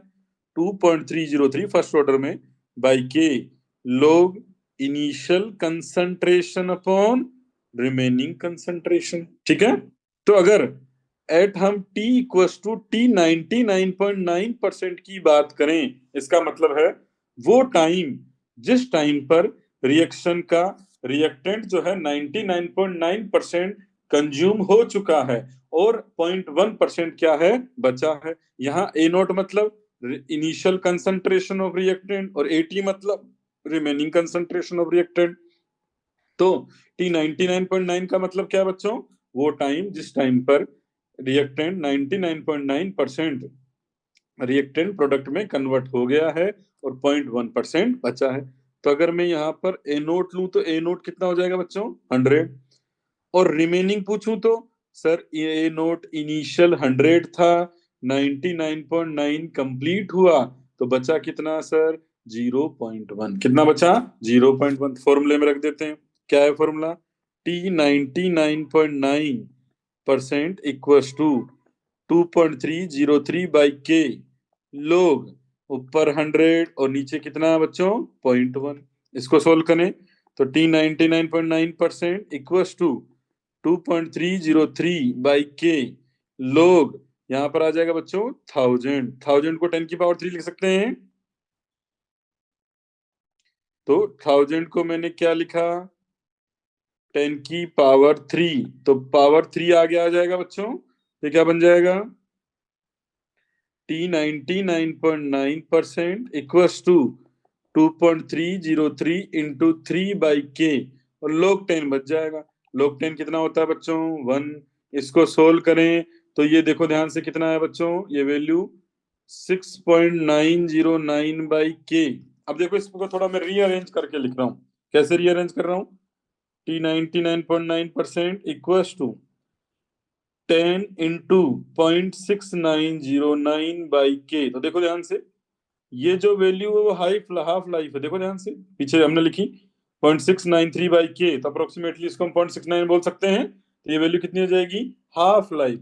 अगर ये हाफ लाइफ है तो बच्चों यहाँ पर अगर हम देखें तो हम ये बोल सकते हैं सर T99.9% होता है वो 10 T हाफ के बराबर है। अब जिनको रिजल्ट याद नहीं है उन्होंने पूरा सोल्व किया होगा इसको, ठीक है। और जिन बच्चों को रिजल्ट याद है उन्होंने डायरेक्टली इसको 10 से मल्टीप्लाई किया होगा। तो अगर मैं T90, मैंने रिजल्ट भी डिराइव कर दिया है, नहीं याद हो तो आज के बाद बच्चों याद रखना, T99.9% निकाले तो 10 इंटू 1 मिनट। तो अगर हम सोल्व करें तो बोलो बच्चों यहाँ से क्या आंसर आएगा, 10 मिनट यहाँ से आंसर आ जाएगा। क्लियर मेरी बात? तो बहुत सिंपल सा क्वेश्चन था फर्स्ट ऑर्डर रिएक्शन का, ऑप्शन नंबर 3। जिसको याद होगा कि T99.9% जो है वो 10T½ के बराबर होता है वो डायरेक्टली कर सकता है। जिसको नहीं याद है उसके लिए मैंने आज पूरा डेरिवेशन किया है, प्रॉपर वे में डेरिवेशन याद रखना। ये बहुत कॉमन क्वेश्चन है जो हमें फर्स्ट ऑर्डर रिएक्शन में पूछा जाता है। क्लियर मेरी बात बच्चों? नेक्स्ट क्वेश्चन की ओर आगे बढ़ते हैं, ठीक है। उसने पूछा है कि wavelength of light absorbed by following complex. पहली बात तो कोऑर्डिनेशन कंपाउंड का क्वेश्चन है, ठीक है। कोऑर्डिनेशन कंपाउंड में वेवलेंथ पूछा है, मतलब क्रिस्टल फील्ड स्प्लिटिंग एनर्जी का क्वेश्चन है। तो हम ये बोल सकते हैं, तो देखो ध्यान से, पहला ए देखो, ए में कोबाल्ट जो है वो सेंट्रल एटम है और NH3 लिगेंड है। दूसरे में कोबाल्ट सेंट्रल एटम और CN माइनस क्या है, वहां पर जो है एक नेगेटिव लिगेंड है। और सी और डी में देखें तो सी और डी में सेंट्रल एटम्स डिफरेंट है, बट वहां पर क्या है, जो लिगेंड है वो सेम है, H2 है, ठीक है। मैं दोबारा बोल रहा हूँ, फर्स्ट और सेकंड ऑप्शन में जो है कोबाल्ट सेंट्रल एटम सेम है बट लिगेंड डिफरेंट है, एक में अमोनिया है और एक में CN माइनस है। सी और डी को चेक करो तो सर सेंट्रल एटम डिफरेंट है, Cu और Ti, बट वहां पर क्या है सर, जो है वहां पर लिगेंड वाटर सेम है। तो हम पहले CFC चेक करते हैं, ठीक है। CF crystal field splitting energy जो है वो किस किस के, पहले वाले में तो देखो सेंट्रल एटम सेम, तो हम बोल सकते हैं सर स्ट्रेंथ ऑफ लिगेंड के प्रोपोर्शनल है, ठीक है। स्ट्रेंथ ऑफ लिगेंड के प्रोपोर्शनल है। दूसरा, सर C और D में लिगेंड सेम है, तो हमें पता है कि oxidation state of central atom के भी डायरेक्टली प्रोपोर्शनल है। Oxidation state of central atom, ठीक है। तो पहले तो देखो ध्यान से, पहले तो मैं ए और बी में, और जो वेवलेंथ होती है हमें पता है, जो वेवलेंथ होती है वो क्रिस्टल फील्ड स्प्लिटिंग एनर्जी के क्या होती है, इनवर्सली प्रोपोर्शनल होती है, ठीक है। तो अगर मैं वेवलेंथ जो है क्रिस्टल फील्ड स्प्लिटिंग एनर्जी के इनवर्सली प्रोपोर्शनल, मैं ऐसे बोल सकता हूँ स्ट्रेंथ ऑफ लिगेंड की इनवर्सली प्रोपोर्शनल, ठीक है। या मैं ऐसे बोल सकता हूं अगर लिगेंड सेम है तो ऑक्सीडेशन स्टेट के इनवर्सली प्रोपोर्शनल। अगर लिगेंड क्या है, सेम है, लिगेंड इफ लिगेंड सेम। चलो चेक करते हैं। सबसे पहले अगर हम लिगेंड की स्ट्रेंथ देखें तो सबसे ज्यादा स्ट्रॉन्ग है CN माइनस, फिर कौन है, अमोनिया, कहां से पता चला, स्पेक्ट्रोकेमिकल सीरीज से। फिर कौन है, H2O। H2O में सर दो एटम हैं, एक तो है, अगर हम सी में ऑक्सीडेशन स्टेट निकालें तो अगर आप सी में ऑक्सीडेशन स्टेट निकालोगे तो कॉपर+2, एक कॉपर+2 है, और एक कौन है, टाइटेनियम+3, ठीक है। एक कौन है, टाइटेनियम+3। तो अगर हम यहां पर सोल्व करें बच्चों इसको, तो देखना ध्यान से, अच्छे से देखना बच्चों, तो सबसे कम जो वेवलेंथ होगी वो तो बी की हो जाएगी, ये तो बात क्लियर है सबको, क्योंकि सबसे स्ट्रॉन्ग लिगेंड है उसमें ना। तो अगर मैं बात करूं तो सर सबसे कम जो है बी की हो जाएगी यहाँ पर, ठीक है।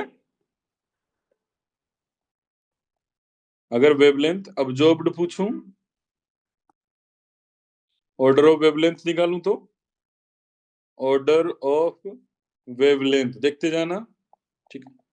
ऑर्डर ऑफ वेवलेंथ मतलब सबसे कम किसकी होगी, जो सबसे स्ट्रॉन्गेस्ट लिगेंड है। तो सबसे स्ट्रॉन्गेस्ट लिगेंड कौन है बच्चों, CN माइनस, तो सबसे कम इसकी हो जाएगी। तो अगर अब मैं बात करूं तो CN माइनस जो दिया है वो कौन से ऑप्शन में दिया है, बी ऑप्शन में, ठीक है। तो बी की तो सबसे कम। फिर बात करें अमोनिया की, अमोनिया उससे थोड़ा सा वीक है, थोड़ा सा वीक है, तो उसकी जो अल्फा सॉरी लेमड़ा जो है वो क्या होगा, थोड़ा सा ज्यादा होगा, ठीक है।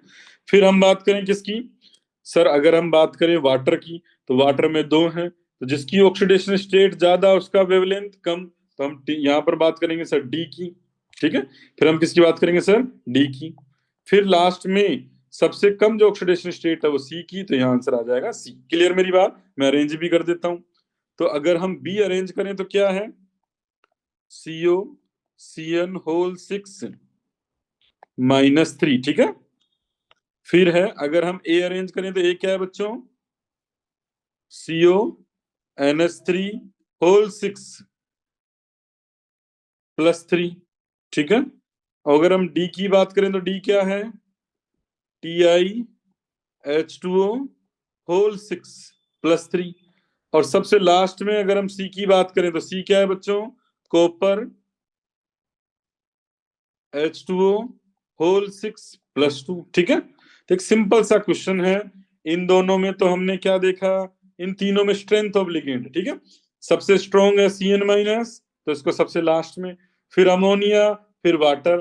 तो वाटर के केस में दो हैं, एक टाइटेनियम +3 में है और कॉपर +2 में है। तो हमें ध्यान रखना है ऐसा केस आ जाए तो ऐसे केस में दोनों में ligand same, sir ligand same है तो ऑक्सीडेशन स्टेट देखो, ऑक्सीडेशन स्टेट सर यहाँ +3 है और यहाँ पर क्या है, +2 है। तो जिसकी ऑक्सीडेशन स्टेट कम उसका वेवलेंथ ज्यादा, जिसकी ऑक्सीडेशन स्टेट ज्यादा उसकी वेवलेंथ क्या हो जाएगी बच्चों, कम हो जाएगी। बट कब, जब दोनों में लिगेंड क्या है, सेम है। तो बहुत सिंपल सा क्वेश्चन है। पहले निकालो स्ट्रेंथ ऑफ लिगेंड, मान लो चारों अलग अलग लिगेंड होते तो बहुत सिंपल क्वेश्चन था। बट 3 लिगेंड सेम है, सॉरी 2 लिगेंड सेम है, सी और डी में लिगेंड सेम है, तो हमने ऑक्सीडेशन स्टेट चेक कर लिया। क्लियर मेरी बात बच्चों।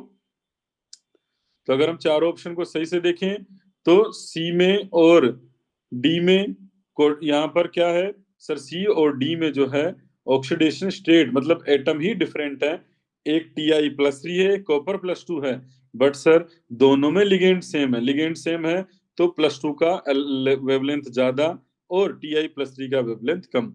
फिर अमोनिया और CN में देखें तो CN- is strong field ligand और अमोनिया थोड़ा सा उससे वीक फील्ड है, उससे कम स्ट्रॉन्ग, उसकी स्ट्रेंथ कम है। तो यहाँ पर देखें तो हमें ए आगे आ जाएगा और बी पीछे चला जाएगा। तो क्या आंसर आ जाएगा बच्चों, CDAB, CDAB यही आंसर आया हमारा। तो ऑप्शन नंबर सेकंड, ठीक है।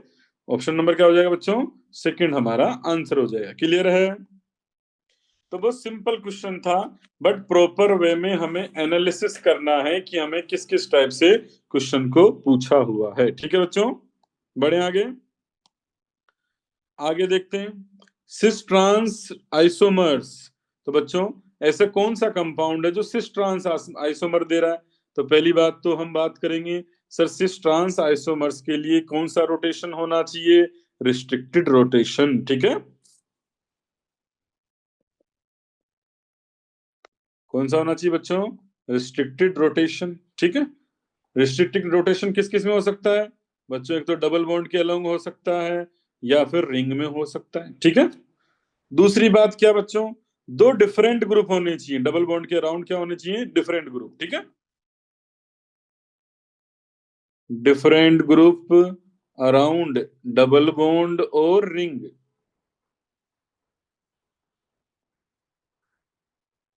पहले ये सिस ट्रांस के लिए हमें ये दो दो कंडीशन फॉलो करनी है, ठीक है। अगर हम बात करें कि सर सिस ट्रांस में कौन सी कंडीशन है, तो रिस्ट्रिक्टेड रोटेशन होना चाहिए, या तो कोई डबल बॉन्ड प्रेजेंट हो या कोई रिंग हो, उसमें भी रिस्ट्रिक्टेड रोटेशन होगा। डिफरेंट ग्रुप हो अराउंड डबल बॉन्ड और रिंग, तो हम बोलेंगे सर वो क्या करेगा, सिस और ट्रांस हो करेगा। तो एक एक ऑप्शन को चेक करते हैं। पहले तो हम ऑप्शन नंबर 1 चेक करते हैं, पेंट 1 इन, ठीक है। अगर हम पेंट 1 इन की स्ट्रक्चर बनाएंगे तो C double bond O H CH2 CH2 CH3, ठीक है। तो बच्चों देखो ये दोनों डबल बॉन्ड की रिस्ट्रिक्टेड रोटेशन पे है, पर डबल बॉन्ड के अलोंग दोनों ग्रुप क्या है, सेम है, ठीक है। दोनों ग्रुप क्या है बच्चों, सेम है, तो ये यहाँ पर आंसर नहीं होगा, एक H भी लगेगा बच्चों यहाँ पर, ठीक। तो पेंट 2 इन तो ये नहीं शो करेगा। क्लियर है, क्योंकि यहाँ दोनों ग्रुप क्या है, सेम है। अब हम दूसरे ऑप्शन की बात करते हैं। दूसरा ऑप्शन क्या है, 2 मिथाइल हेक्स 2 इन, ठीक है। तो पहले तो हम 6 कार्बन की एक चेन बना लेते हैं। ये हमने 6 कार्बन की चेन बनाई, 2 पर ही मिथाइल है और 2 पर ही क्या है बच्चों, डबल बॉन्ड है, तो ये भी CH3, ठीक है। यहाँ पर बच्चों H, यहाँ CH2, ये CH2 और ये बच्चों CH3। तो देखो ध्यान से, इस डबल बॉन्ड के इस कार्बन पर दोनों ग्रुप क्या है, सेम है, तो बच्चों ये भी यहाँ पर सिस ट्रांस शो नहीं करेगा। क्लियर मेरी बात बच्चों? तो थर्ड अपने को अब थर्ड ऑप्शन चेक करना है, ये भी सिस ट्रांस शो नहीं करेगा, दोनों ग्रुप सेम हो गए। थर्ड में क्या है, 1,1 डाई मिथाइल साइक्लोप्रोपेन, तो एक रिंग बना दिया उसने साइक्लोप्रोपेन, बट जो दोनों ग्रुप है CH3 वो दोनों एक जगह पे लगा दिए। अगर दोनों एक जगह पे लगा दिए बच्चों तो दोनों ग्रुप सेम हो गए क्या? दोनों ग्रुप सेम है, तो ये भी सिस ट्रांस शो नहीं करेगा। ठीक है, अब बच्चों फोर्थ ऑप्शन की बात करते हैं, 1,2 डाई मिथाइल साइक्लोहेक्सेन, तो ये साइक्लोहेक्सेन। ठीक है, 1 और 2 दोनों पर डाई मिथाइल है, तो देखो ध्यान से, दोनों मिथाइल सेम साइड हो सकते हैं। एक यहाँ पर क्या होगा बच्चों, H होगा, और यहाँ पर भी एक क्या होगा, H होगा। ठीक है, दोनों मिथाइल सेम साइड, तो बच्चों ये क्या बन गया, सिस। अभी देखो दोनों ग्रुप डिफरेंट भी हैं, ये दोनों, ये ग्रुप और ये ग्रुप डिफरेंट है, ये ग्रुप क्या है बच्चों, डिफरेंट भी है। ठीक है, तो अपने को ये बात पॉइंट ध्यान रखना, तो ये हो गया सिस। और अगर दोनों मिथाइल अपोजिट साइड हो तो भी बन सकता है बच्चों, तो अगर दोनों मिथाइल अगर अपोजिट साइड ले जाऊं तो यहाँ पर ये, ठीक है, और वेज पर H रख दो। ठीक है, यहाँ पर वेज पर तो रख दो आप H, सॉरी, वेज पर तो क्या रख दो बच्चों आप CH3, और यहाँ पर डेस पर क्या रख दो आप, H रख दो। तो यहाँ पर H, यहाँ CH3, यहाँ CH3, यहाँ पर CH3, देखो यहाँ से क्लियर मेरी बात बच्चों? दोनों CH3 सेम साइड हो तो सिस, और दोनों CH3 अपोजिट साइड हो तो ट्रांस। तो ये पॉइंट ध्यान रखना, ये सिस ट्रांस शो करेगा। तो कौन सा ऑप्शन मैच किया बच्चों, फोर्थ ऑप्शन, डी ऑप्शन। ठीक है, तो अपने को ध्यान रखना है, रिस्ट्रिक्टेड रोटेशन हो, डिफरेंट ग्रुप हो, तो फर्स्ट सेकंड थर्ड में तो सेम ग्रुप मैच कर गए, बाकी फोर्थ में एक रिंग है, और रिंग में दोनों CH3 वेज पर हो या डेस पर हो, किसी एक पर ले लो, दोनों वेज पर हैं तो वहां पर सिस, और एक सिस, एक वेज पर एक डेस पर है, तो वो क्या बन जाएगा बच्चों, ट्रांस बन जाएगा। क्लियर है? क्वेश्चन नंबर 14 की बात करें, क्वेश्चन नंबर 14 बच्चों आयनिक इक्विलिब्रियम का क्वेश्चन है। अच्छे से समझना, ये टाइप के क्वेश्चन जो है बच्चों बहुत ज्यादा पूछे जाते हैं, एक एक ऑप्शन में अच्छे से सोल्व करता हूं, अच्छे से समझना। ठीक है बच्चों, स्टार्ट करते हैं इसको पर। पहले फॉस्फोरिक एसिड की बात करते हैं कि फॉस्फोरिक एसिड जो है वो 3 स्टेप में धीरे धीरे एक एक करके डिसोशिएट हो रहा है। ठीक है, आयनाइज हो रहा है। तो H3PO4 को, फॉस्फोरिक एसिड को मैंने पानी में मिलाया तो कैसे टूटा बच्चों,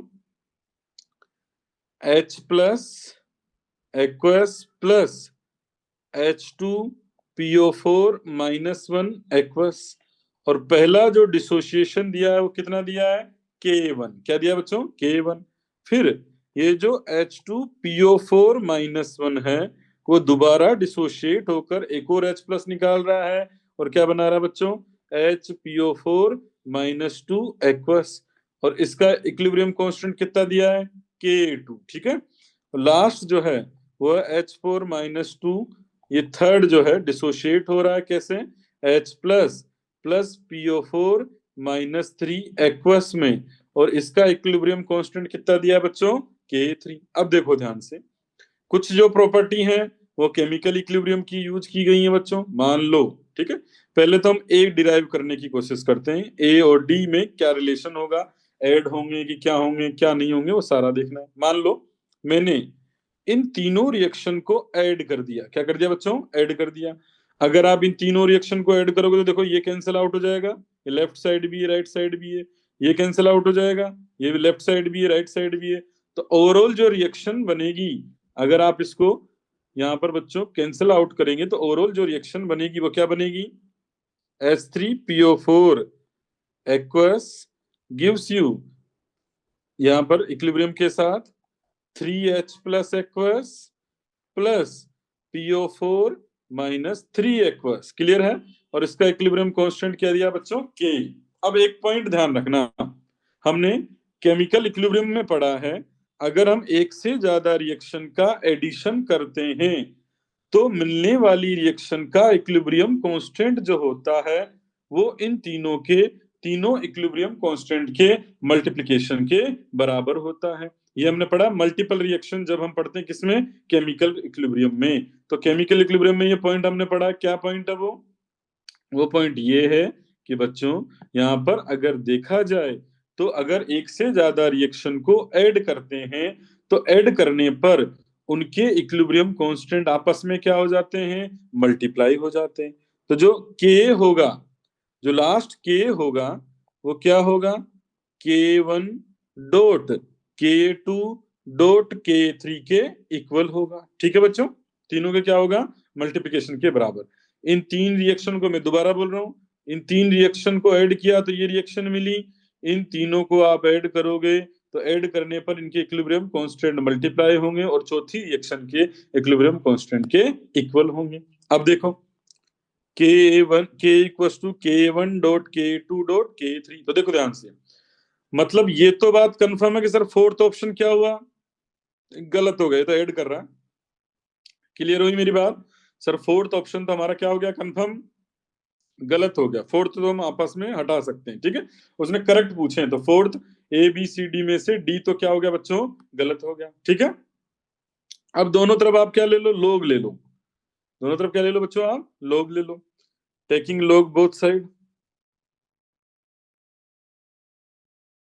टेकिंग लोग बोथ साइड। ठीक है, तो अगर हम लोग बोथ साइड लेंगे तो क्या बन जाएगा, लोग के इक्वल्स टू लोग K1 dot K2 dot K3। लोग की प्रॉपर्टी हमें बताएं कि अगर हम मान लो लोग में मल्टीप्लिकेशन करते हैं तो बाहर वो प्लस में हो जाते हैं। ठीक है, तो लोग K इक्वल्स टू क्या बन जाएगा बच्चों, लोग K1 सिंपल लोग की प्रॉपर्टी प्लस लोग K2 प्लस लोग K3। तो अगर ये हम मैच करने की कोशिश करें तो किस में मैच कर रहा है बच्चों, फर्स्ट में मैच कर रहा है। ठीक है, तो किस में मैच कर रहा है, फर्स्ट में, तो सर फर्स्ट करेक्ट हुआ, डी तो इनकरेक्ट है और सर ए क्या है, करेक्ट है। तो चलो आगे बढ़ते हैं, तो सर ए तो हमारा क्या हो गया, करेक्ट हो गया। ठीक है बच्चों, ए क्या हो गया, करेक्ट हो गया। ठीक है, तो ए भी करेक्ट है। अब बात करते हैं हम बच्चों बी और सी की, ए करेक्ट डी इनकरेक्ट। अब बात करते हैं बी और सी की। ठीक है, अच्छे से समझना, बी और सी को मैं समझाने जा रहा हूं, वापस से वही रिएक्शन लिख रहा हूं जो मैं यहाँ पर लिखा हुआ था। ठीक है,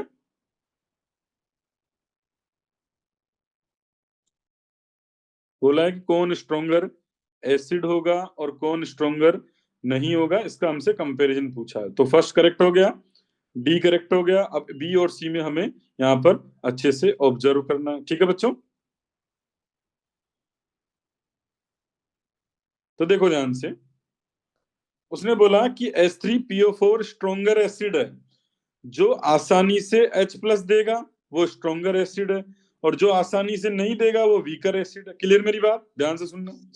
यहां पर अगर हम बात करें बच्चों, तो यहां पर पहला जो हमने H प्लस निकाला है वो कौन से मॉलिक्यूल से निकाला है, न्यूट्रल मॉलिक्यूल से। H3PO4 क्या है, न्यूट्रल है। अगर हमने पहला जो H प्लस निकाला है वो किससे निकाला है बच्चों, न्यूट्रल से। ठीक है, दूसरा निकाला है हमने एनाइन से। ठीक है, और तीसरा H प्लस निकाला है हमने मोर एनाइनिक स्पीशीज से। ठीक है, मोर एनाइनिक स्पीशीज से,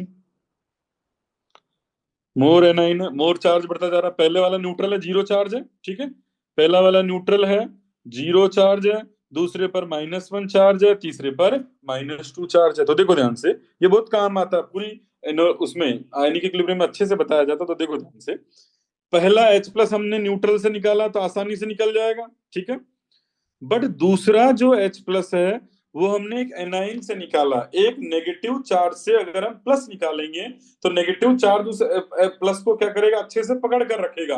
तो अगर हम यहाँ पर बात करें तो एक एनाइन से अगर हम एक पॉजिटिव रिमूव करेंगे तो उसको हम आसानी से रिमूव नहीं कर सकते। अब तीसरे में देखें तो तीसरे में और एनाइनिक स्पीशीज है। ठीक है, तीसरे में देखें तो क्या है बच्चों, और एनाइनिक स्पीशीज है। अगर और एनाइनिक स्पीशीज है तो और एनायनिक स्पीशीज में हम आसानी से H प्लस डोनेट नहीं कर सकता है। ठीक है, इससे हम H प्लस निकाल रहे हैं, देखो ध्यान से, इसमें हम इससे H प्लस निकाल रहे हैं, इसमें हम इससे H प्लस निकाल रहे हैं। तो एक पहला न्यूट्रल से निकाल रहे हैं, दूसरा एक एनाइन से निकाल रहे हैं, तीसरा मोर एनायनिक से निकाल रहे हैं। तो मैं आपसे बोलूंगा कि सर पहला H प्लस निकालना आसान है, पहला H प्लस निकालना आसान है, तो ये सबसे ज्यादा एसिडिक हो जाएगा। ठीक है, तो अगर मैं लिखूं यहाँ पर तो मैं बोलूंगा एसिडिक स्ट्रेंथ लिखूं, तो एसिडिक की अगर हम बात करें, एसिडिक स्ट्रेंथ में बात करें तो H3PO4 ज्यादा एसिडिक होगा, फिर H2PO4 -1। फिर बच्चों यहां पर बात करें तो HPO4 -2। ठीक है, अगर वो एसिडिक ज्यादा है तो H प्लस भी ज्यादा देगा। ध्यान से सुनना, अगर वो एसिडिक ज्यादा है तो H प्लस भी ज्यादा देगा, मतलब number of H plus dissociation क्या होगा, ज्यादा होगा। इसीलिए हमेशा फर्स्ट डिसोसिएशन ज्यादा होता है, सेकंड डिसोसिएशन और कम होता है। क्यों? क्योंकि सर हम जो H प्लस निकाल रहे हैं वो एनायनिक स्पीशीज से निकाल रहे हैं, और थर्ड डिसोसिएशन सबसे कम होता है। क्यों? क्योंकि सर वो है हम मोर एनायनिक स्पीशीज से निकाल रहे हैं। तो ध्यान रखना, बी और सी में, बी में क्या, पहला H प्लस निकाला किससे, न्यूट्रल से, दूसरा H प्लस निकाला एनाइन से, तीसरा H प्लस निकाला मोर एनाइन से। तो हम बोल रहे हैं कि सर यहाँ पर होगा क्या, पहला डिसोसिएशन आसान होगा। पहला डिसोसिएशन आसान होगा तो डिसोसिएशन कांस्टेंट क्या होगा बच्चों, जो स्ट्रॉन्ग है उसका डिसोसिएशन कांस्टेंट ज्यादा होता है, और जो वीक है उसका डिसोसिएशन कांस्टेंट क्या होता है बच्चों, कम होता है। तो पहला डिसोसिएशन ज्यादा होगा, दूसरा और कम हो जाएगा। क्यों? क्योंकि यहाँ H प्लस हम निकाल रहे हैं एनाइन से या मोर एनाइन से निकाल रहे हैं। तो ये बेसिक सा कॉन्सेप्ट अपने को ध्यान रखना है। क्या है कॉन्सेप्ट, कि पहला डिसोसिएशन ज्यादा, दूसरा कम, तीसरा सबसे कम होगा। तो ए भी सही है, बी भी सही है और सी भी सही है। तो अगर हम यहाँ करें तो बच्चों ए सही, बी सही, सी सही, और डी क्या हो गया, इनकरेक्ट। तो हम अगर ऑप्शन मैच करें तो कौन सा ऑप्शन मैच करेगा, fourth option, A B C are correct. तो बहुत अच्छा क्वेश्चन है, एनालिटिकल क्वेश्चन है, प्रॉपर वे में हमें एनालिटिक करते हुए इस क्वेश्चन में आगे बढ़ना है, एनालिसिस करते हुए इस क्वेश्चन में बच्चों आगे बढ़ना है। ठीक है, स्टार्ट करते हैं नेक्स्ट क्वेश्चन, क्वेश्चन नंबर 15। बात करते हैं बच्चों, पहले बोला कि कौन सा ऐसा ऑप्शन है, कौन सा ऐसा रिएक्शन है जिसमें हमें बेंजीन नहीं मिलेगा। ध्यान से सुनना, जल्दीबाजी में बेंजीन मत पढ़ लेना, अदरवाइज क्वेश्चन गलत हो जाएगा। तो ऐसा कौन सा है जिसमें हमें बेंजीन नहीं मिलेगा। ठीक है, तो पहला दिया सोडा लाइम बच्चों, सोडा लाइम में क्या होता है, CO2 बाहर निकलता है। ठीक है, हमें पता है कि सर सोडा लाइम में यहाँ सोडा लाइम जो है उसमें कौन कौन होता है बच्चों, NaOH और CaO। ठीक है, मैं लिख भी देता हूं, अगर नहीं भी आता तो मैं लिख देता हूँ। कौन कौन होता है, NaOH और CaO। क्या दी जाती है बच्चों, हीट, और क्या बाहर निकलता है, CO2। और हमें पता है ये पूरा जो है, ये पूरा का पूरा बाहर निकलता है CO2। यहाँ क्या जुड़ जाता है बच्चों, H। तो अगर हम इसको सोल्व करें तो यहाँ बच्चों बेंजीन जो है, यहाँ पर H जुड़ जाएगा और हमें क्या निकल जाएगा, CO2। क्या निकल जाएगा बच्चों, CO2 बाहर निकल जाएगा। तो पहला वाला तो दे रहा है सब, ठीक है, हमें बोल रहा है कौन सा नहीं दे रहा है। ठीक है, दूसरा, अगर हम दूसरे ऑप्शन की बात करें तो हमें MO2O3 पता है एरोमेटाइजेशन करता है। क्या करता है बच्चों, एरोमेटाइजेशन करता है। तो ये सेकंड की बात कर रहा हूं मैं, सेकंड ऑप्शन की। ठीक है, एरोमेटाइजेशन करता है।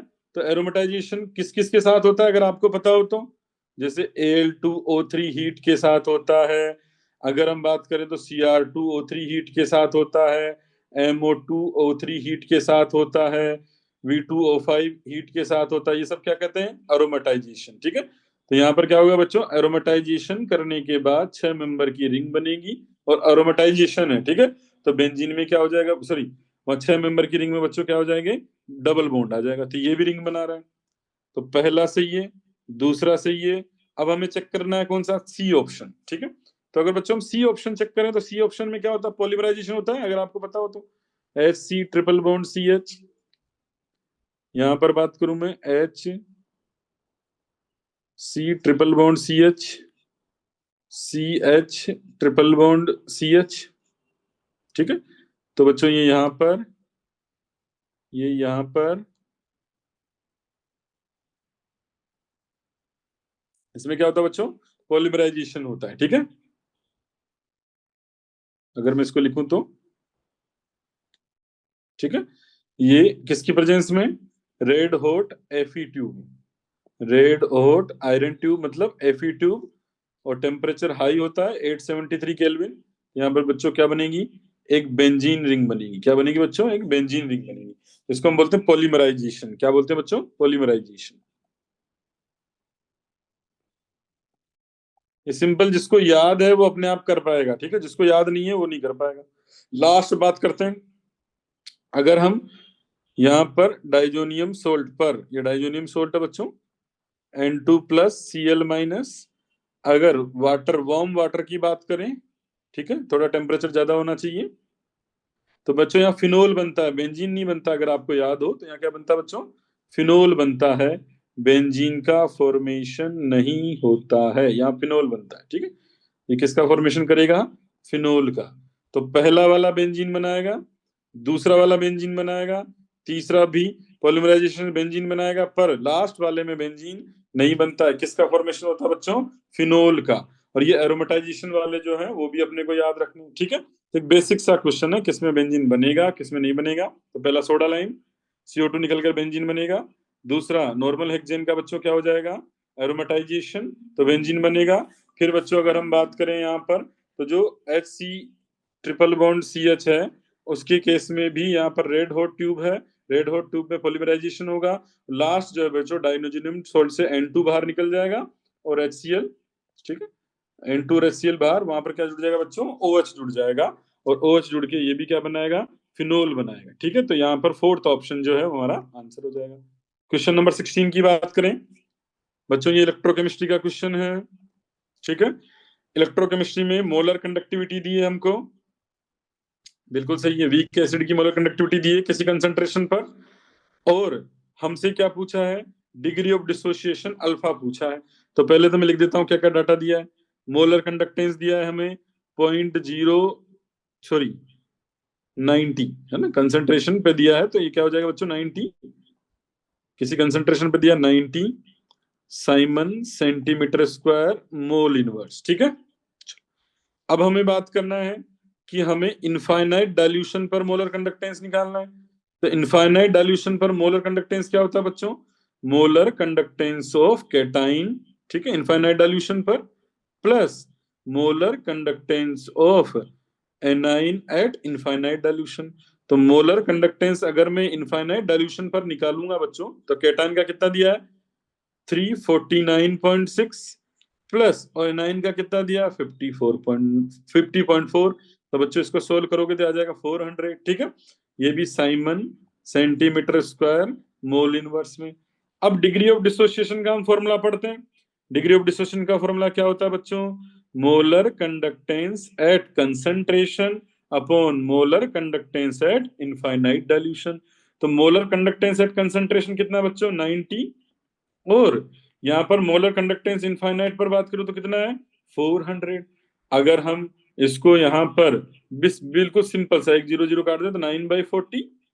अगर बच्चों इसको सोल्व करेंगे तो अल्फा की वैल्यू जो है वो कितनी आ जाएगी 0.225 आ जाएगी। कितनी आ जाएगी बच्चों 0.225। सोल्व करके देखना, अगर आप सोल्व करके देखोगे तो यहाँ वैल्यू कितनी आ जाएगी बच्चों 0.225। ठीक है, परसेंटेज में पूछता पर उसने परसेंटेज में नहीं पूछा है, परसेंटेज पूछता तो हम क्या आंसर 22.5% आंसर दे देते। तो कौन सा आंसर हो गया बच्चों, थर्ड वन। ठीक है, सी आंसर हमारा हो जाएगा। तो सिंपल क्वेश्चन है, जो हम मोलर कंडक्टेंस ये सब पढ़ते हैं उसी का क्वेश्चन है, सिंपल क्वेश्चन है। ठीक है बच्चों, तो क्या किया हमने, पहले मोलर कंडक्टेंस दिया है, फिर हमने मोलर कंडक्टेंस निकाला इनफाइनाइट डाइल्यूशन पर, फिर हमें डिग्री ऑफ डिसोसिएशन पूछा जो होता है molar conductance at concentration upon molar conductance at infinite dilution, जिसको सोल्व करने पर आंसर कितना आया 0.225। क्लियर मेरी बात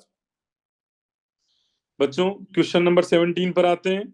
statement 1, hypothetical diatomic molecule with bond order 0 quite stable. दूसरा, बॉन्ड ऑर्डर इंक्रीज करेगा तो बॉन्ड लेंथ इंक्रीज करेगा। तो पहले तो हम क्लासिफाई करते हैं कि कौन से चैप्टर का क्वेश्चन है।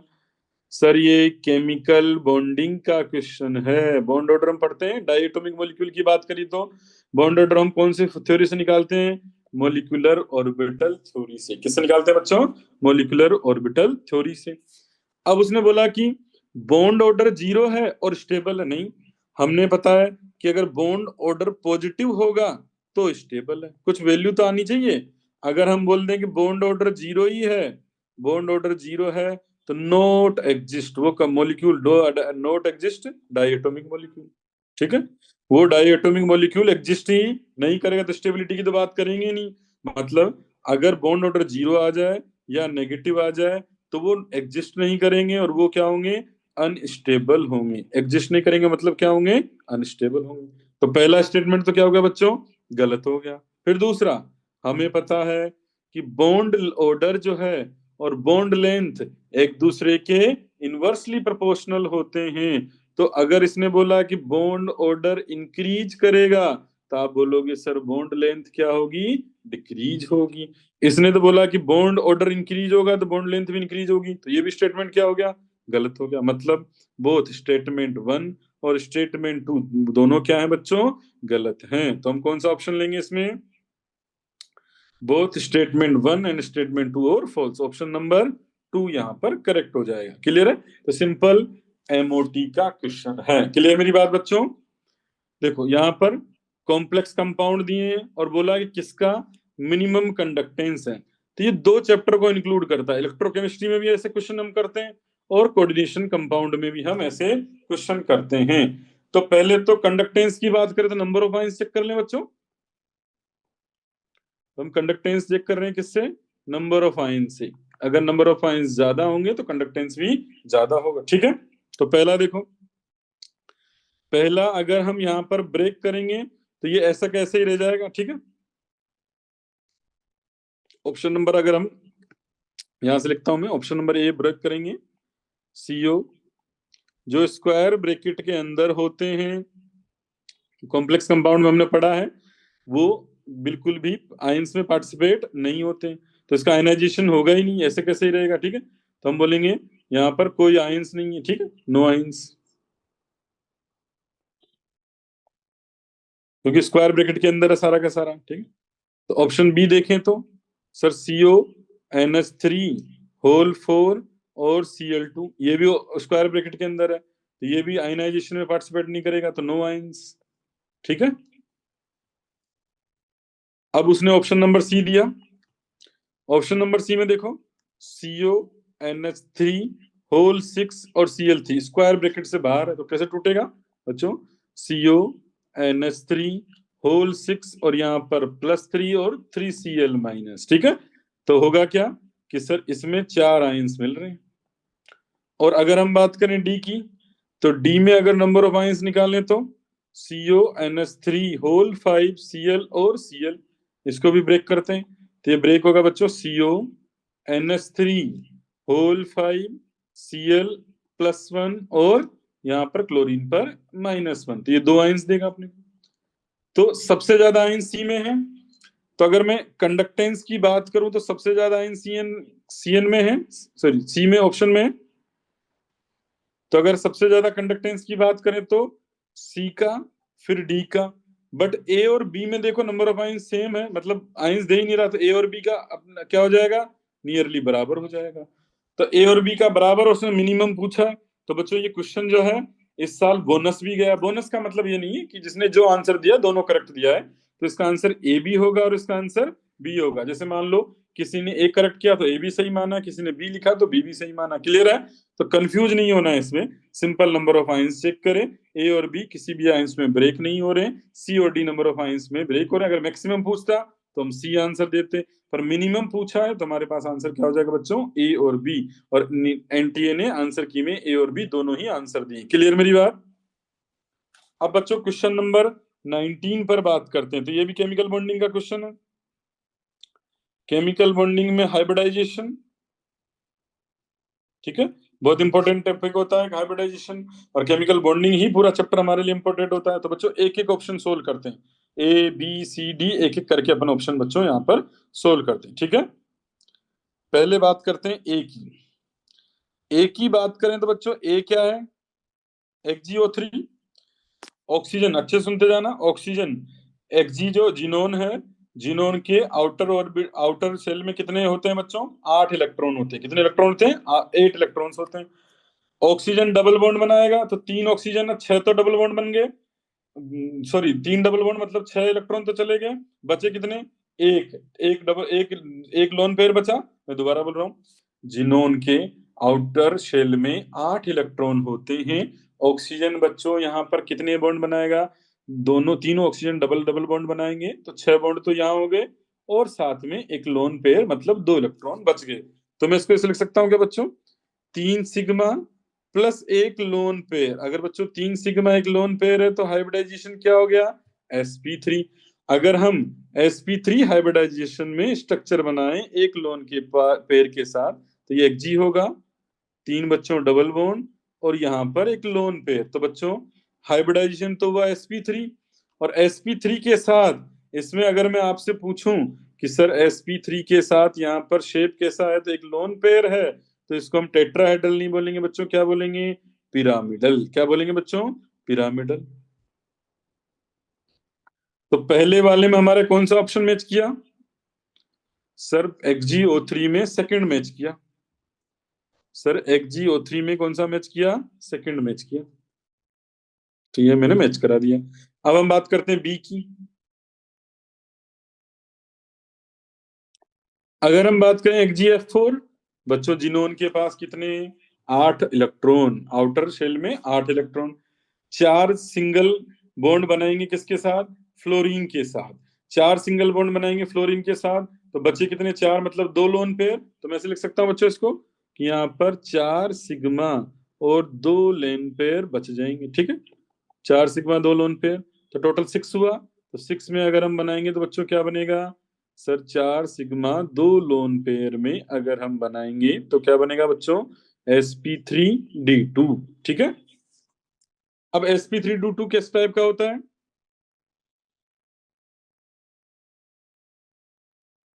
सॉरी बट बच्चों मैंने XgF4 लिख लिया ना, XgF2 है, मैंने गलती से ये XgF4 लिख लिया। ये यहाँ पर XgF2 है। ठीक है, ये मैंने जल्दी से 4 लिख लिया, ऑप्शन में ही नहीं है XgF4, तो XgF2 है ना। ठीक है, तो XgF2 में क्या होगा? Xg के पास टोटल वैलेंस शेल में 8 इलेक्ट्रॉन हैं, और उन 8 इलेक्ट्रॉन में से हुआ क्या कि सर 8 इलेक्ट्रॉन में से 2 तो फ्लोरीन के साथ सिंगल बॉन्ड बना लिए, 2 फ्लोरीन के साथ सिंगल बॉन्ड है, तो बचे 6 इलेक्ट्रॉन, मतलब 3 लोन पेयर। तो इसको कैसे लिखूंगा बच्चों? 2 सिग्मा और 3 lone pair. 2 sigma 3 lone pair, तो बच्चों 5 हुआ। क्या बना? sp3d। क्या बना बच्चों? sp3d। क्लियर मेरी बात? अब देखो ध्यान से, इसकी अगर हम स्ट्रक्चर बनाएंगे तो बच्चों जो लोन पेयर होते हैं वो किस पोजीशन पे होते हैं? इक्विटोरियल पोजीशन पर। और फ्लोरीन किस पर आ जाएगा बच्चों? एक्सियल पोजीशन पर। ठीक है, तो अगर हम इसकी शेप देखें तो कैसे आ गई? लीनियर। कैसे आ गई बच्चों? लीनियर। सिंपल। यहाँ पर जो सिंपल हम केमिकल बॉन्डिंग पढ़ते हैं उसी का क्वेश्चन, तो कैसी शेप आई? लीनियर। तो sp3d और लीनियर, तो मैं मैच करा देता हूँ इसको। सर इसमें आया sp3d और लीनियर। ठीक है, अब हम बात करते हैं सी की। अगर हम बच्चों सी की बात करें तो सी में क्या है? XgOF4, 8 इलेक्ट्रॉन, 2 ऑक्सीजन क्योंकि डबल बॉन्ड बनाएगा, और 4 फ्लोरीन के साथ सिंगल बॉन्ड बनाएगा। तो 2 ऑक्सीजन 4 फ्लोरीन, मतलब कितने हुए टोटल? 6। बचे 2 इलेक्ट्रॉन, मतलब एक लोन पेयर। तो कैसे लिखूंगा मैं? Sir 5 sigma +1 lone pair. तो सर ये क्या बन जाएगा? sp3d2। क्या बन जाएगा बच्चों? sp3d2। ठीक है, अब sp3d2 में हमें पता है कि अगर हम ऑक्टाहेड्रल बनाए तो ऑक्टाहेड्रल में एक लोन पेयर रखना है अपने को। ठीक है, तो देखो कैसे होगा? XgF,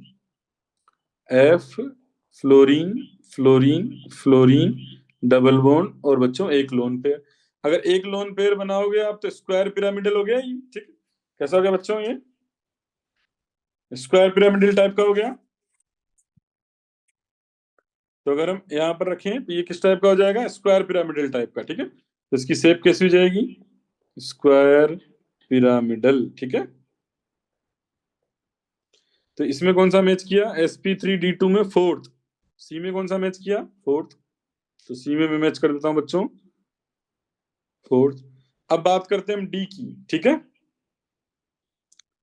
अगर हम बच्चों डी की बात करें,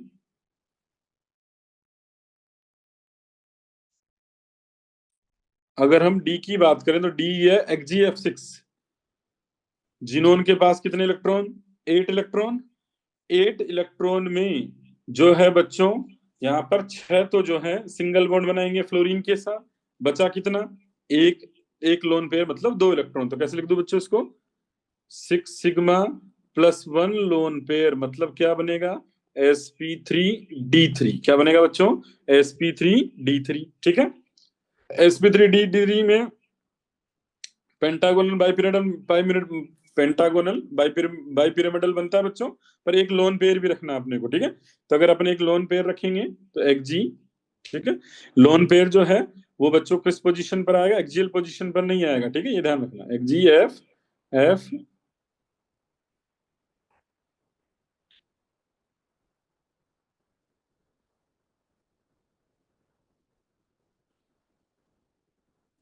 ये कैसा टाइप का बनेगा बच्चों?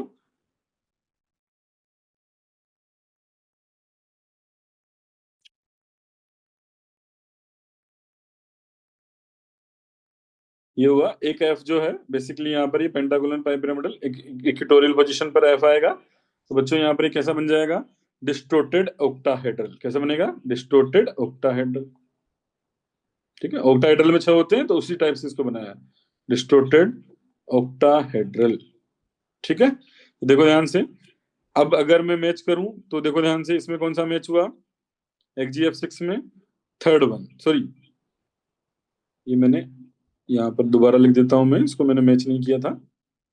देखो XgO3 में हमारे पास, XgO3 में क्या आंसर आया, sp3, तो ये पहला वाला, ठीक है। XgF2 में हमारे पास क्या आया, लीनियर sp3d, ठीक है, sp3d, मैं दोबारा मैच कर रहा हूँ। और लास्ट sp3d2 आया इसमें, तो इसमें आया बच्चों यहाँ पर Xg3 XgO4 में sp3d2, और इसमें क्या आया बच्चों, यहाँ पर ये मैच किया तो क्या हुआ, ए में तो सेकंड, बी में अगर हम बात करें तो फर्स्ट, बी में बात करें तो बच्चों फर्स्ट, ठीक है। और सी में अगर हम बात करें तो बच्चों कौन सा आया, फोर्थ। और डी में अगर हम बात करें तो बच्चों डी में कौन सा आया, सॉरी XgF6 है, तो XgF6 में कौन सा मैच किया बच्चों, थर्ड, ठीक है, sp3d3। आप डायरेक्ट हाइब्रिडाइजेशन से मैच कर सकते हो, पहला मैच कर सकते हो, पहले में sp3, दूसरे में sp3d, तीसरे में अगर हम बात करें तो यहाँ पर बच्चों क्या है, sp3d2, लास्ट वाले में क्या आया, sp3d3, ठीक है। सिंपल क्वेश्चन है, सिंपल हाइब्रिडाइजेशन का क्वेश्चन है। तो अगर हम बात करें तो फर्स्ट में ए में मैच किया सेकंड जो कि sp3 है, बी में मैच किया जो कि फर्स्ट sp3d है, सॉरी बी में मैच किया फर्स्ट sp3d है, सी में मैच किया sp3d2 स्क्वायर पिरामिडल, और बच्चों डी में जो मैच किया वो कौन सा मैच किया, sp3d3। क्लियर है, ये बेसिक सा क्वेश्चन है, अपने को अच्छे से ध्यान रखना है। बढ़ते हैं नेक्स्ट क्वेश्चन की ओर बच्चों। हमें एक रिएक्शन दी है,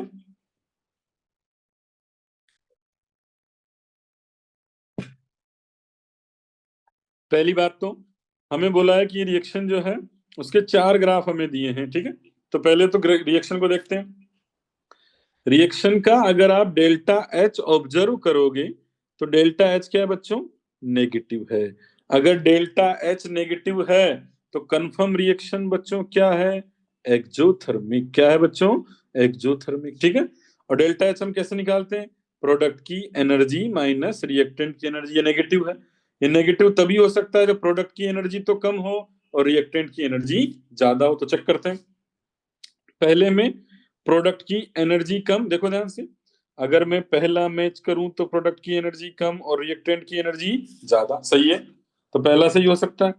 दूसरे में प्रोडक्ट की ज्यादा रिएक्टेंट की कम, तो ये पॉसिबिलिटी नहीं बनती है, ठीक है। तीसरे में देखो बच्चों ध्यान से, प्रोडक्ट की कम और रिएक्टेंट की ज्यादा, तो ये भी पॉसिबिलिटी बन सकती है। चौथे में प्रोडक्ट ज्यादा रिएक्टेंट कम, तो ये ग्राफ बी वाला और डी वाला तो क्रॉस कर दो। क्यों क्रॉस कर दो, क्योंकि सर ये दोनों एंडो के लिए बनेंगे, ये ग्राफ एक्सो के लिए नहीं बनेंगे, ठीक है। अब बात करते हैं, हमें जो क्वेश्चन में दिया है वो डेल्टा एच दिया है, ठीक है। जबकि सी ऑप्शन देखोगे ना तुम, तो सी ऑप्शन अच्छे से देखो, ये जो है वो एक्टिवेशन एनर्जी को बता रहा है, जबकि जो यहाँ दिया है वो एक्टिवेशन एनर्जी नहीं दिया, हमें क्या दिया है, डेल्टा एच। तो हम सी ऑप्शन भी गलत कर देंगे कि सर यहाँ से यहाँ तक की जो एनर्जी होती है उसे हम एक्टिवेशन एनर्जी बोलते हैं, जबकि हमें दिया है डेल्टा एच, हमें एक्टिवेशन एनर्जी नहीं दी है। तो सर ये भी ऑप्शन हमारा क्या हो गया, गलत हो गया। अगर यहां से यहाँ की बात करूं तो ये क्या होता है बच्चों, delta H, product minus reactant करें तो ये क्या होता है, डेल्टा एच। तो कौन सा आंसर हो जाएगा बच्चों, फर्स्ट वन। तो हमने इसको सिंपली ड्रॉ किया, पहला कि सर यहाँ पर एनर्जी वर्सेस रिएक्शन प्रोग्रेस हमें दिया है, तो प्रोडक्ट की एनर्जी कम होनी चाहिए, रिएक्टेंट की ज्यादा होनी चाहिए। तो प्रोडक्ट यहाँ पर, रिएक्टेंट कम, और ये डेल्टा एच होता है। यहां से यहां तक क्या होता है बच्चों, डेल्टा एच होता है। और डेल्टा एच की वैल्यू कितनी दी है, 74.8। जबकि सी ऑप्शन में इसको बोल दिया डेल्टा एच, जबकि ये डेल्टा एच पॉसिबल नहीं है। ये तो क्या होती है बच्चों, एक्टिवेशन एनर्जी। तो ये कौन से चैप्टर का क्वेश्चन है, केमिकल काइनेटिक्स। कौन सा चैप्टर बच्चों, 12th का केमिकल काइनेटिक्स का चैप्टर। क्लियर है। सी, बी और डी हमने क्यों काट दिया, क्योंकि ये किस कौन सी रिएक्शंस हैं, एंडोथर्मिक। ठीक है। अब बात करते हैं हम बच्चों क्वेश्चन नंबर 21 की। ये सॉल्यूशन चैप्टर का क्वेश्चन है। एनसीईआरटी जहां पर स्टार्ट होती है सॉल्यूशन चैप्टर में, वो उसी का क्वेश्चन है। ठीक है। एनसीईआरटी जहां स्टार्ट होती है सॉल्यूशन चैप्टर में, उसी का क्वेश्चन। तो सोल्व कर लेते हैं। पहले ह्यूमिडिटी की बात करते हैं। ह्यूमिडिटी क्या होती है बच्चों, वाटर जो होता है वो एयर के अंदर होता है, उसको ह्यूमिडिटी बोलते हैं। तो अगर वाटर एयर के अंदर है तो क्या हो जाएगा, लिक्विड इन गैस। ठीक है, लिक्विड इन गैस। तो ह्यूमिडिटी तो हमारे लिए क्लियर हो गया सर, लिक्विड इन गैस। मतलब इसमें तो लिक्विड इन गैस अगर बात करें तो सर सेकंड ऑप्शन। ठीक है। चलो बी पर बात करते हैं, एलोय। एलोय क्या होते हैं बच्चों, अलोय जो होते हैं वो सॉलिड इन सॉलिड होता है। क्या होता है बच्चों, सॉलिड इन सॉलिड। ठीक है। जैसे आप देखते हो ब्रास, ब्रोंज। अगर मैं यहाँ पर सिंपल बात करूं कि अगर मैं ब्रोंज की बात करूं तो ब्रोंज क्या होता है, जैसे ब्रोंज क्या होता है बच्चों, ब्रोंज की बात करें तो कॉपर प्लस टिन। और जैसे ब्रास की बात करें तो ब्रास क्या होता है बच्चों, कॉपर प्लस जिंक। तो ये हो गया सॉलिड इन सॉलिड। तो सॉलिड इन सॉलिड जो है, फर्स्ट में तो हमने मैच किया liquid in gas, liquid in gas second, second में हमने मैच किया सॉलिड इन सॉलिड फर्स्ट। अब बात करते हैं अमलगम। जैसे हम अमलगम की बात करें बच्चों, जैसे NaHG। ठीक है, सोडियम अमलगम, ये हम बात करते हैं। तो सोडियम अमलगम की बात अगर हम करें तो होगा क्या बच्चों, जो अमलगम होता है वो क्या होता है बच्चों, Hg जो होता है वो लिक्विड होता है। ठीक है, Hg क्या होता है बच्चों, लिक्विड होता है, और वो सॉलिड के अंदर होता है। तो सोडियम अमलगम इस टाइप से। तो अगर मैं अमलगम की बात लिखूं तो यहाँ लिखूंगा जिंक अमलगम, सोडियम अमलगम, ये हम पढ़ते हैं इनऑर्गेनिक में बच्चों। अमलगम, अगर हम अमलगम की बात करें तो अमलगम में क्या होता है, Hg लिक्विड होता है, और क्या होता है बच्चों, सॉलिड होता है। तो लिक्विड इन सॉलिड क्या हो जाता है बच्चों, लिक्विड इन सॉलिड। ठीक है। जैसे सोडियम अम्ल की बात करें तो सोडियम सॉलिड, और Hg क्या होता है बच्चों, लिक्विड होता है। ठीक है। लास्ट ऑप्शन बचा हमारे पास स्मोक। स्मोक में जैसे कोई भी जो पार्टिकल्स होते हैं, जैसे जैसे स्मोक में डस्ट के पार्टिकल्स भी होते हैं। जैसे डस्ट के पार्टिकल तो क्या हो जाएगा बच्चों, सॉलिड इन एयर। जैसे एयर के अंदर जो स्मोक होती है, जैसे धुएं में जो कोयला, बेसिकली हम कोल बर्न करते हैं, तो कोल बर्न करने के बाद क्या होता है, जो उनकी एस जो होती है, एस है ना, बिल्कुल राख जो होती है, एस होती है। तो सॉलिड इन गैस। तो ऐसे एक एग्जांपल है एस इन एयर, ऐसे एग्जांपल हम लिख सकते हैं। ठीक। तो बच्चों अगर हम मैच करें तो अमलगम तो क्या हुआ, liquid in solid fourth. Smoke क्या हुआ बच्चों, सॉलिड इन गैस थर्ड। ठीक है। तो second first fourth third, second first fourth third, तो हम मैच करेंगे तो ऑप्शन कौन सा मैच कर जाएगा बच्चों, सेकंड ऑप्शन। क्लियर है। ह्यूमिडिटी, जैसे ह्यूमिडिटी में होता क्या है, simple water in air, simple बात। एलोय सॉलिड इन सॉलिड, जैसे कॉपर जिंक को बना दिया, कॉपर टिन को बना दिया। ठीक है।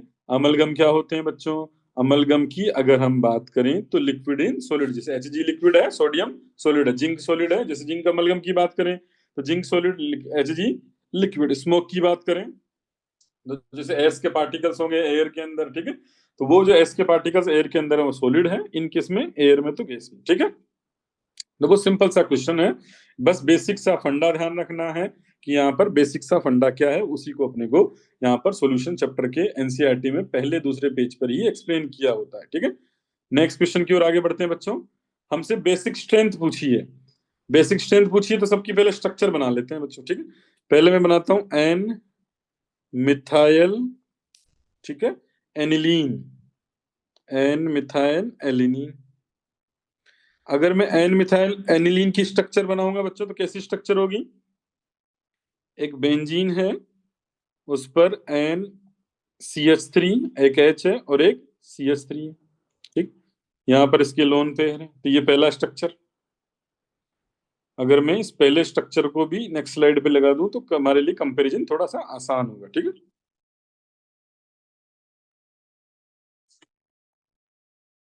ये हो गया बच्चों एन मिथाइल एनिलीन, ठीक है। अब अगर हम दूसरा स्ट्रक्चर बनाएं, दूसरा क्या है?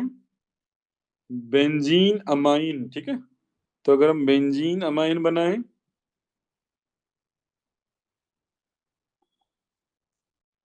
तो बच्चों बेंजीन अमाइन कैसा बनेगा? बेसिकली एनिलीन को ही बेंजीन अमाइन बोल देंगे अपन, ठीक है। ये दो लोन पेयर, ठीक है। अब हम बना रहे बच्चों बच्चों इथेनामाइन, ठीक है। तो इथेनामाइन कैसा हो जाएगा, मैं लिख देता हूं। इथेनामाइन। अगर हम इथेनामाइन बनाए तो CH3 CH2 NH2, ठीक है। और बच्चों अगर हम लास्ट जो है वो बनाए यहाँ पर, कि अगर हम लास्ट जो स्ट्रक्चर बनाए एन इथाइल इथेनामाइन,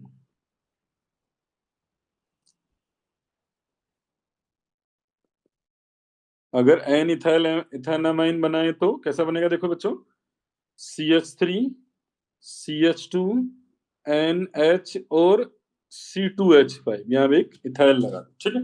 अब देखना बच्चों, जो मैं बोलने जा रहा हूँ अच्छे से समझना, ठीक है। पहली बात, जब भी बेसिक स्ट्रेंथ देखो तो पहले लोन पेयर की अवेलेबिलिटी देखो। लोन पेयर डी लोकलाइज्ड है कि लोकलाइज्ड है, ठीक है। तो पहले में अगर मैं आपसे बात करूं पहला वाला, तो पहले में जो नाइट्रोजन का लोन पेयर है, अच्छे सुनना, हम पहले बेसिक स्ट्रेंथ मतलब लोन पेयर की अवेलेबिलिटी, जितना लोन पेयर ज्यादा डोनेट करेगा उतना हमारे लिए क्या हो जाएगा वो सर, बेसिक स्ट्रेंथ भी ज्यादा हो जाएगी। तो लोन पेयर की अवेलेबिलिटी अगर अपने को चेक करनी है तो सबसे पहले चेक करो कि इलेक्ट्रॉन जो लोन पेयर है डी लोकलाइज्ड है कि लोकलाइज्ड है। मतलब डी लोकलाइज्ड है तो रेजोनेंस में पार्टिसिपेट करेगा, लोकलाइज्ड है तो रेजोनेंस में पार्टिसिपेट नहीं करेगा। तो इसको लिख रहा हूं मैं, ध्यान से सुनना। यहाँ लोन पेयर कैसा बच्चों? डी लोकलाइज्ड, देखो ध्यान से, ये लोन पेयर यहाँ रेजोनेंस में पार्टिसिपेट करेगा तो अपने को पता है कि यहाँ जो इलेक्ट्रॉन है वो कैसा है? डी लोकलाइज्ड है। फिर डी लोकलाइज्ड होने के बाद क्या क्या है साथ के साथ? सर एक प्लस आई लग रहा है, प्लस आई ऑफ CH3। और कितने हैं? एक ही है सर, 1 + I ऑफ CH3। दूसरे में आते हैं, दूसरे में सर डी लोकलाइज्ड है पर कोई प्लस आई माइनस आई यहाँ पर नहीं है, कोई भी इलेक्ट्रॉन डोनेटिंग ग्रुप नहीं है, इसको हम बोलते हैं इलेक्ट्रॉन डोनेटिंग ग्रुप EDG, ठीक है। अब अगर बात करें थर्ड की, तो थर्ड में सर लोकलाइज्ड है और फोर्थ में भी लोकलाइज्ड है। तो इतनी बात तो कंफर्म है कि थर्ड और फोर्थ की, मतलब इथेनामाइन की और एन इथेना एन इथेन इथेना इथाइल इथेनामाइन की जो बेसिक स्ट्रेंथ होगी वो सबसे क्या होगी बच्चों? ज्यादा होगी। इथेनामाइन में भी लोकलाइज्ड है और एन इथाइल इथेनामाइन में भी क्या है? लोकलाइज्ड है। मतलब ये फर्स्ट और जो सेकंड है वो तो सबसे बाद में आएंगे और थर्ड और फोर्थ सबसे आगे आएंगे, ठीक है। आगे देखते हैं, आगे क्या ऑब्जर्व करना अपने को इसमें। अगर हम बात करें इसमें तो बच्चों इसमें क्या है? +I ऑफ 1 CH2H5, ठीक है। और जबकि यहाँ क्या है? +I ऑफ 2 + I है ना, +2 + I of C2H5। 2 + I group है, 2 + I ग्रुप, ठीक है। इनको बोलते हैं इलेक्ट्रॉन डोनेटिंग ग्रुप। और ये भी यहाँ 2 इलेक्ट्रॉन डोनेटिंग ग्रुप है। तो यहाँ ज्यादा इलेक्ट्रॉन डोनेटिंग ग्रुप होंगे तो इस लोन पेयर पर जो इलेक्ट्रॉन है वो भी क्या होंगे? ज्यादा होंगे, तो ज्यादा वो करेगा, ज्यादा वो डोनेट करेगा। तो क्लियर मेरी बात? तो देखो ध्यान से, फर्स्ट और सेकंड एन मिथाइल एनिलीन और बेंजामाइन में डी लोकलाइज लोन पेयर है। तो डी लोकलाइज लोन पेयर होने की वजह से इनकी जो बेसिक स्ट्रेंथ है वो कम हो जाएगी, जबकि थर्ड और फोर्थ की बेसिक स्ट्रेंथ क्या होगी? ज्यादा होगी। जिसमें इलेक्ट्रॉन डोनेटिंग ग्रुप ज्यादा उसकी बेसिक स्ट्रेंथ भी ज्यादा। तो सबसे ज्यादा किसकी? थर्ड। इसको मैं ऐसे नाम लिख देता हूँ, ये फर्स्ट, ये सेकंड, ये थर्ड और ये फोर्थ। तो सबसे ज्यादा अगर मैं बेसिक स्ट्रेंथ चेक करूं तो किसकी हो जाएगी बच्चों? फोर्थ की। फोर्थ मतलब एन इथाइल इथेनामाइन। फिर बच्चों किसकी? इथेनामाइन की, थर्ड। फिर थर्ड और सेकंड, फर्स्ट और सेकंड में करूं तो दोनों में डीलोकलाइज, पर एक में प्लस आई, इलेक्ट्रॉन डोनेटिंग ग्रुप है, तो फर्स्ट की ज्यादा, फिर किसकी, सेकंड की। तो सबसे ज्यादा एन इथाइल इथेनामाइन, फिर इथेनामाइन, फिर उसके बाद एन मिथाइल एनिलीन, और उसके बाद सबसे कम बेंजीन अमाइन की। क्या मेरी बात क्लियर हुई क्या? तो यहाँ पर आंसर कौन सा करेक्ट हो जाएगा बच्चों? थर्ड आंसर करेक्ट हो जाएगा। तो पहले देखो लोकलाइज इलेक्ट्रॉन है कि डीलोकलाइज इलेक्ट्रॉन है। अगर डीलोकलाइज इलेक्ट्रॉन है तो फिर चेक करो, इलेक्ट्रॉन डोनेटिंग ग्रुप है, तो इसमें इलेक्ट्रॉन डोनेटिंग ग्रुप है। फिर लोकलाइज्ड है तो लोकलाइज की डीलोकलाइज से ज्यादा होगी, फिर उसमें भी अगर कंपैरिजन आ जाए तो क्या करना है अपने को, इलेक्ट्रॉन डोनेटिंग ग्रुप। जितने ज्यादा इलेक्ट्रॉन डोनेटिंग ग्रुप होंगे उतनी ही बेसिक स्ट्रेंथ भी क्या होगी बच्चों, ज्यादा हो जाएगी। तो कौन सा आंसर हो जाएगा बच्चों? थर्ड आंसर यहाँ पर करेक्ट हो जाएगा। क्लियर? नेक्स्ट क्वेश्चन देखते हैं। हमें नंबर ऑफ एटम्स पूछा है और कौन कौन में नंबर ऑफ एटम्स सेम है ये हमसे पूछा हुआ है। ठीक है, तो ये पहली बात तो किसका क्वेश्चन है? Some basic concept of chemistry, मतलब मोल कंसेप्ट का क्वेश्चन है। एक एक ऑप्शन चेक कर लेते हैं। पहला ऑप्शन, फॉर्मूला लिख देता हूं बच्चों। नंबर ऑफ एटम्स का फॉर्मूला क्या होता है? Sir number of atoms equals to mole of molecule into Na into atomicity. बिल्कुल सिंपल फॉर्मूला जो हम क्लास में करते हैं, mole into Na into atomicity. तो देखो ध्यान से, पहले मैं नंबर ऑफ मोल्स निकाल रहा हूं। मैं ए में नंबर ऑफ मोल्स, मोल्स कितने? सर मोलर मास को डिवाइड कर दो, मास को मोलर मास से डिवाइड कर दो, तो 106 से डिवाइड कर दिया, इनटू Na। एटॉमिसिटी गिनो इसमें, दो, 1 प्लस 3, तो 2 प्लस 1 कितना हुआ? 3 प्लस 3 6 हो जाएगा। तो हम अगर यहाँ पर एटॉमिसिटी निकालेंगे तो 2 सोडियम के एटम, एक कैल्शियम, एक कार्बन का, और 3 यहाँ पर किसके, ऑक्सीजन के। तो टोटल एटॉमिसिटी कितनी हो जाएगी बच्चों? यहाँ पर 6 हो जाएगी। अगर हम इसको सोल्व करें तो ये 2 टाइम्स आएगा, तो आंसर कितना आया? 12 Na। अब हम बात करते हैं सेकंड ऑप्शन की। ठीक है, सेकंड ऑप्शन में बी में, ए मतलब बी, बी में हम बात करें तो वापस वही नंबर ऑफ एटम्स। यहां पर मुझे लिखना है number of moles. Number of moles मतलब number of atoms equals to number of moles into Na। ये number of moles into Na into atomicity.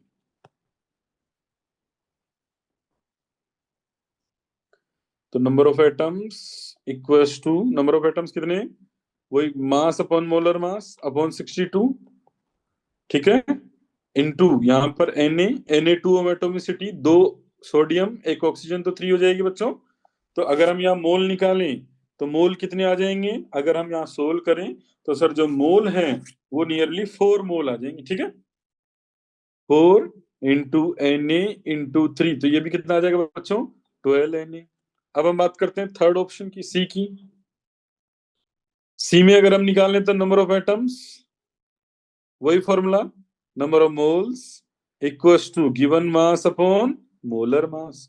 तो 40 अपॉन, सॉरी 240 मास दिया है, 40 molar mass into Na। Atomicity कितनी? Sodium की 1, oxygen की 1 और hydrogen की भी 1, तो इंटू 3 कर दूं। अब ये अगर आप सोल्व करोगे तो ये 18 Na के आसपास आएगा। 6, ये 6 टाइम कटेगा, तो ये वैल्यू कितनी आ जाएगी बच्चों? 18 Na। फिर हम बात करते हैं यहाँ पर ऑप्शन नंबर डी की। ठीक है, नंबर ऑफ एटम्स वही वापस, number of moles into Na into atomicity. तो मोल 12/2, हाइड्रोजन का मोलर मास 2 इनटू Na, और एटॉमिसिटी 2 हाइड्रोजन है तो 2, तो ये भी कितना आ जाएगा बच्चों? 12 Na आ जाएगा। अब लास्ट हम चेक करते हैं ई ऑप्शन की, वही वापस number of atoms. Number of atoms अगर हम निकालें तो मोल कितने बच्चों? 222 divide by 44 into Na into atomicity, एक कार्बन, 2 ऑक्सीजन, तो टोटल कितनी हुई बच्चों? 3। तो यहाँ सोल्व करेंगे तो 15 Na। अब किस किस में सेम आ रहा है? फर्स्ट में 12 Na, बी में भी 12 Na, फिर डी में। तो ए, बी और डी, कौन सा ऑप्शन हो बच्चों? ए, बी और डी। तो ए और बी, डी कौन से में दिया है? सेकंड ऑप्शन में। ठीक है, किसमें दिया है? सेकंड ऑप्शन में। नेक्स्ट क्वेश्चन सोल्व करते हैं बच्चों। हमसे पूछा है एसिडिक स्ट्रेंथ। ठीक है, ये अलग अलग एसिड दिए हैं, उनमें एसिडिक स्ट्रेंथ दिया हुआ है। ठीक है, तो हमें पता है एसिडिक स्ट्रेंथ जो है वो प्रोपोर्शनल होती है -I ग्रुप के, और इनवर्सली प्रोपोर्शनल होती है +I ग्रुप के। ठीक है, या मैं ऐसे बोलूं कि सर जो इलेक्ट्रॉन विड्रॉइंग ग्रुप हैं उनके तो प्रोपोर्शनल, और इलेक्ट्रॉन डोनेटिंग ग्रुप के इनवर्सली प्रोपोर्शनल। तो देखो ध्यान से, वो सिंपल सा क्वेश्चन है, ज्यादा टफ नहीं है, ठीक है। अगर मैं यहाँ पर देखूं तो एक एक एग्जांपल बात करता हूँ, ठीक है। पहले HCOH, कोई भी इलेक्ट्रॉन डोनेटिंग ग्रुप नहीं है, ठीक है, तो इसकी सबसे ज्यादा, सॉरी इलेक्ट्रॉन विड्राइंग ग्रुप कोई भी नहीं है इसमें। फिर देखो ध्यान से, CH3COH, एक प्लस आई, 1 + I, ठीक है।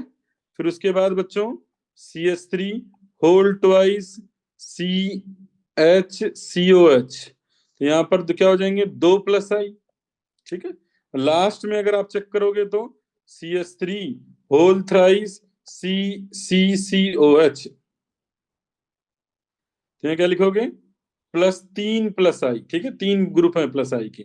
जितने +I के ग्रुप बढ़ेंगे उतने ही वहां पर एसिडिक स्ट्रेंथ क्या होगी, कम होती जाएगी, ठीक है। तो सबसे ज्यादा HCOH, मेरे हिसाब से C ऑप्शन करेक्ट हो जाएगा। क्लियर मेरी बात? वो सिंपल सा क्वेश्चन है, अपने को इतना ध्यान रखना है कि जितने नंबर ऑफ +I ग्रुप बढ़ेंगे उतनी एसिडिक स्ट्रेंथ कम होगी। मतलब एसिडिक स्ट्रेंथ जो है वो प्रोपोर्शनल है -M - I, ऐसे लिख सकते हैं -M - I, या फिर +I + M के इनवर्सली प्रोपोर्शनल है। क्लियर मेरी बात बच्चों? तो सिंपल सा क्वेश्चन है। फॉर्मिक एसिड ज्यादा, फिर एसिटिक एसिड, फिर 2 HCH3 लगा दिए अपन ने। फिर उसके बाद हम बात करें तो यहाँ पर हमने कितने CH3 लगा दिए हैं, 3 CH3 लगा दिए हैं। तो सबसे ज्यादा जो है HCOH, फिर CH3COH, फिर CH3 होल ट्वाइस CHCOH, और लास्ट में CH3 whole thrice CCOH। Clear मेरी बात? तो एक सिंपल सा क्वेश्चन है यहाँ पर। बढ़े आगे, आज हम 25 क्वेश्चन डिस्कस करेंगे, फिर नेक्स्ट क्लास में हम और नंबर ऑफ क्वेश्चंस भी डिस्कस करेंगे। तो क्वेश्चन नंबर 25 अगर हम डिस्कस करें तो फेरोमैग्नेटिज्म हमसे बोला गया है स्टेटमेंट 1 में।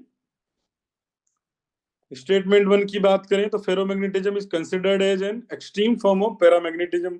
अब फेरोमैग्नेटिज्म क्या होता है बच्चों, वो सब्सटेंस जो अट्रैक्ट होते हैं, substance attracted by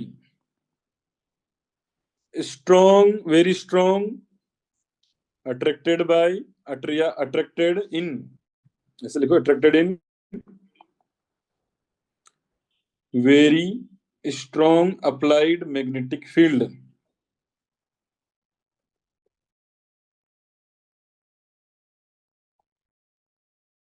very strong applied magnetic field. और उसमें जो सबसे टॉप पर होता है वो क्या होता है बच्चों, फेरोमैग्नेटिज्म। तो फेरोमैग्नेटिज्म जो है वो एक्सट्रीम फॉर्म है पैरामैग्नेटिज्म की। बिल्कुल सही है स्टेटमेंट। अब बात करते हैं अपन स्टेटमेंट 2 की। बच्चों अगर स्टेटमेंट 2 की बात करें तो स्टेटमेंट 2 में सबसे पहले क्रोमियम प्लस क्रोमियम की बात करते हैं।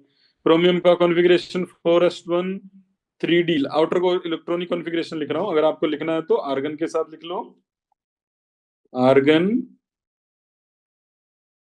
4s1 3d5, ठीक है। और अगर मैं क्रोमियम +2 लिखूंगा तो बच्चों क्या हो जाएगा, आर्गन 4s तो 0 हो जाएगा, और अगर हम एक इलेक्ट्रॉन और अगर यहां से निकालें तो क्या हो जाएगा बच्चों, 3d4। क्या हो जाएगा बच्चों, 4s0 3d4। अब कितने अनपेड इलेक्ट्रॉन हुए 3d4 में, 4 अनपेड इलेक्ट्रॉन हुए क्या, 4 अनपेड इलेक्ट्रॉन, सही है। चलो, दूसरी बात अगर हम करें, यहाँ पर हमें दिया है Nd+3, एटॉमिक नंबर 60 है, 60 है, एटॉमिक नंबर 60 दिया हुआ है अपने को। अगर हम इसको भी अगर यहाँ पर अगर अच्छे से सोल्व करें तो क्या होगा, देखो बच्चों, 3d5 क्रोमियम का। अब हम दूसरा जो हमें दिया है Nd, यहाँ पर अगर हम Nd को सोल्व करें तो Nd क्या हो जाएगा बच्चों, जिनोन 4f4 और 6s2, 4f4 और 6s2, ठीक है। अब मुझे बनाना बच्चों Nd+3, Nd+3 बनाना तो जिनोन, और यहाँ पर क्या बन जाएगा 4f3 और 6s0, ठीक है। तो कितने अनपेड इलेक्ट्रॉन बच्चों, 3 अनपेड इलेक्ट्रॉन है ना। तो यहाँ पर 3 अनपेड इलेक्ट्रॉन है। अब दोनों में अनपेड इलेक्ट्रॉन सेम नहीं है, उसने बोला दोनों में अनपेड इलेक्ट्रॉन सेम है।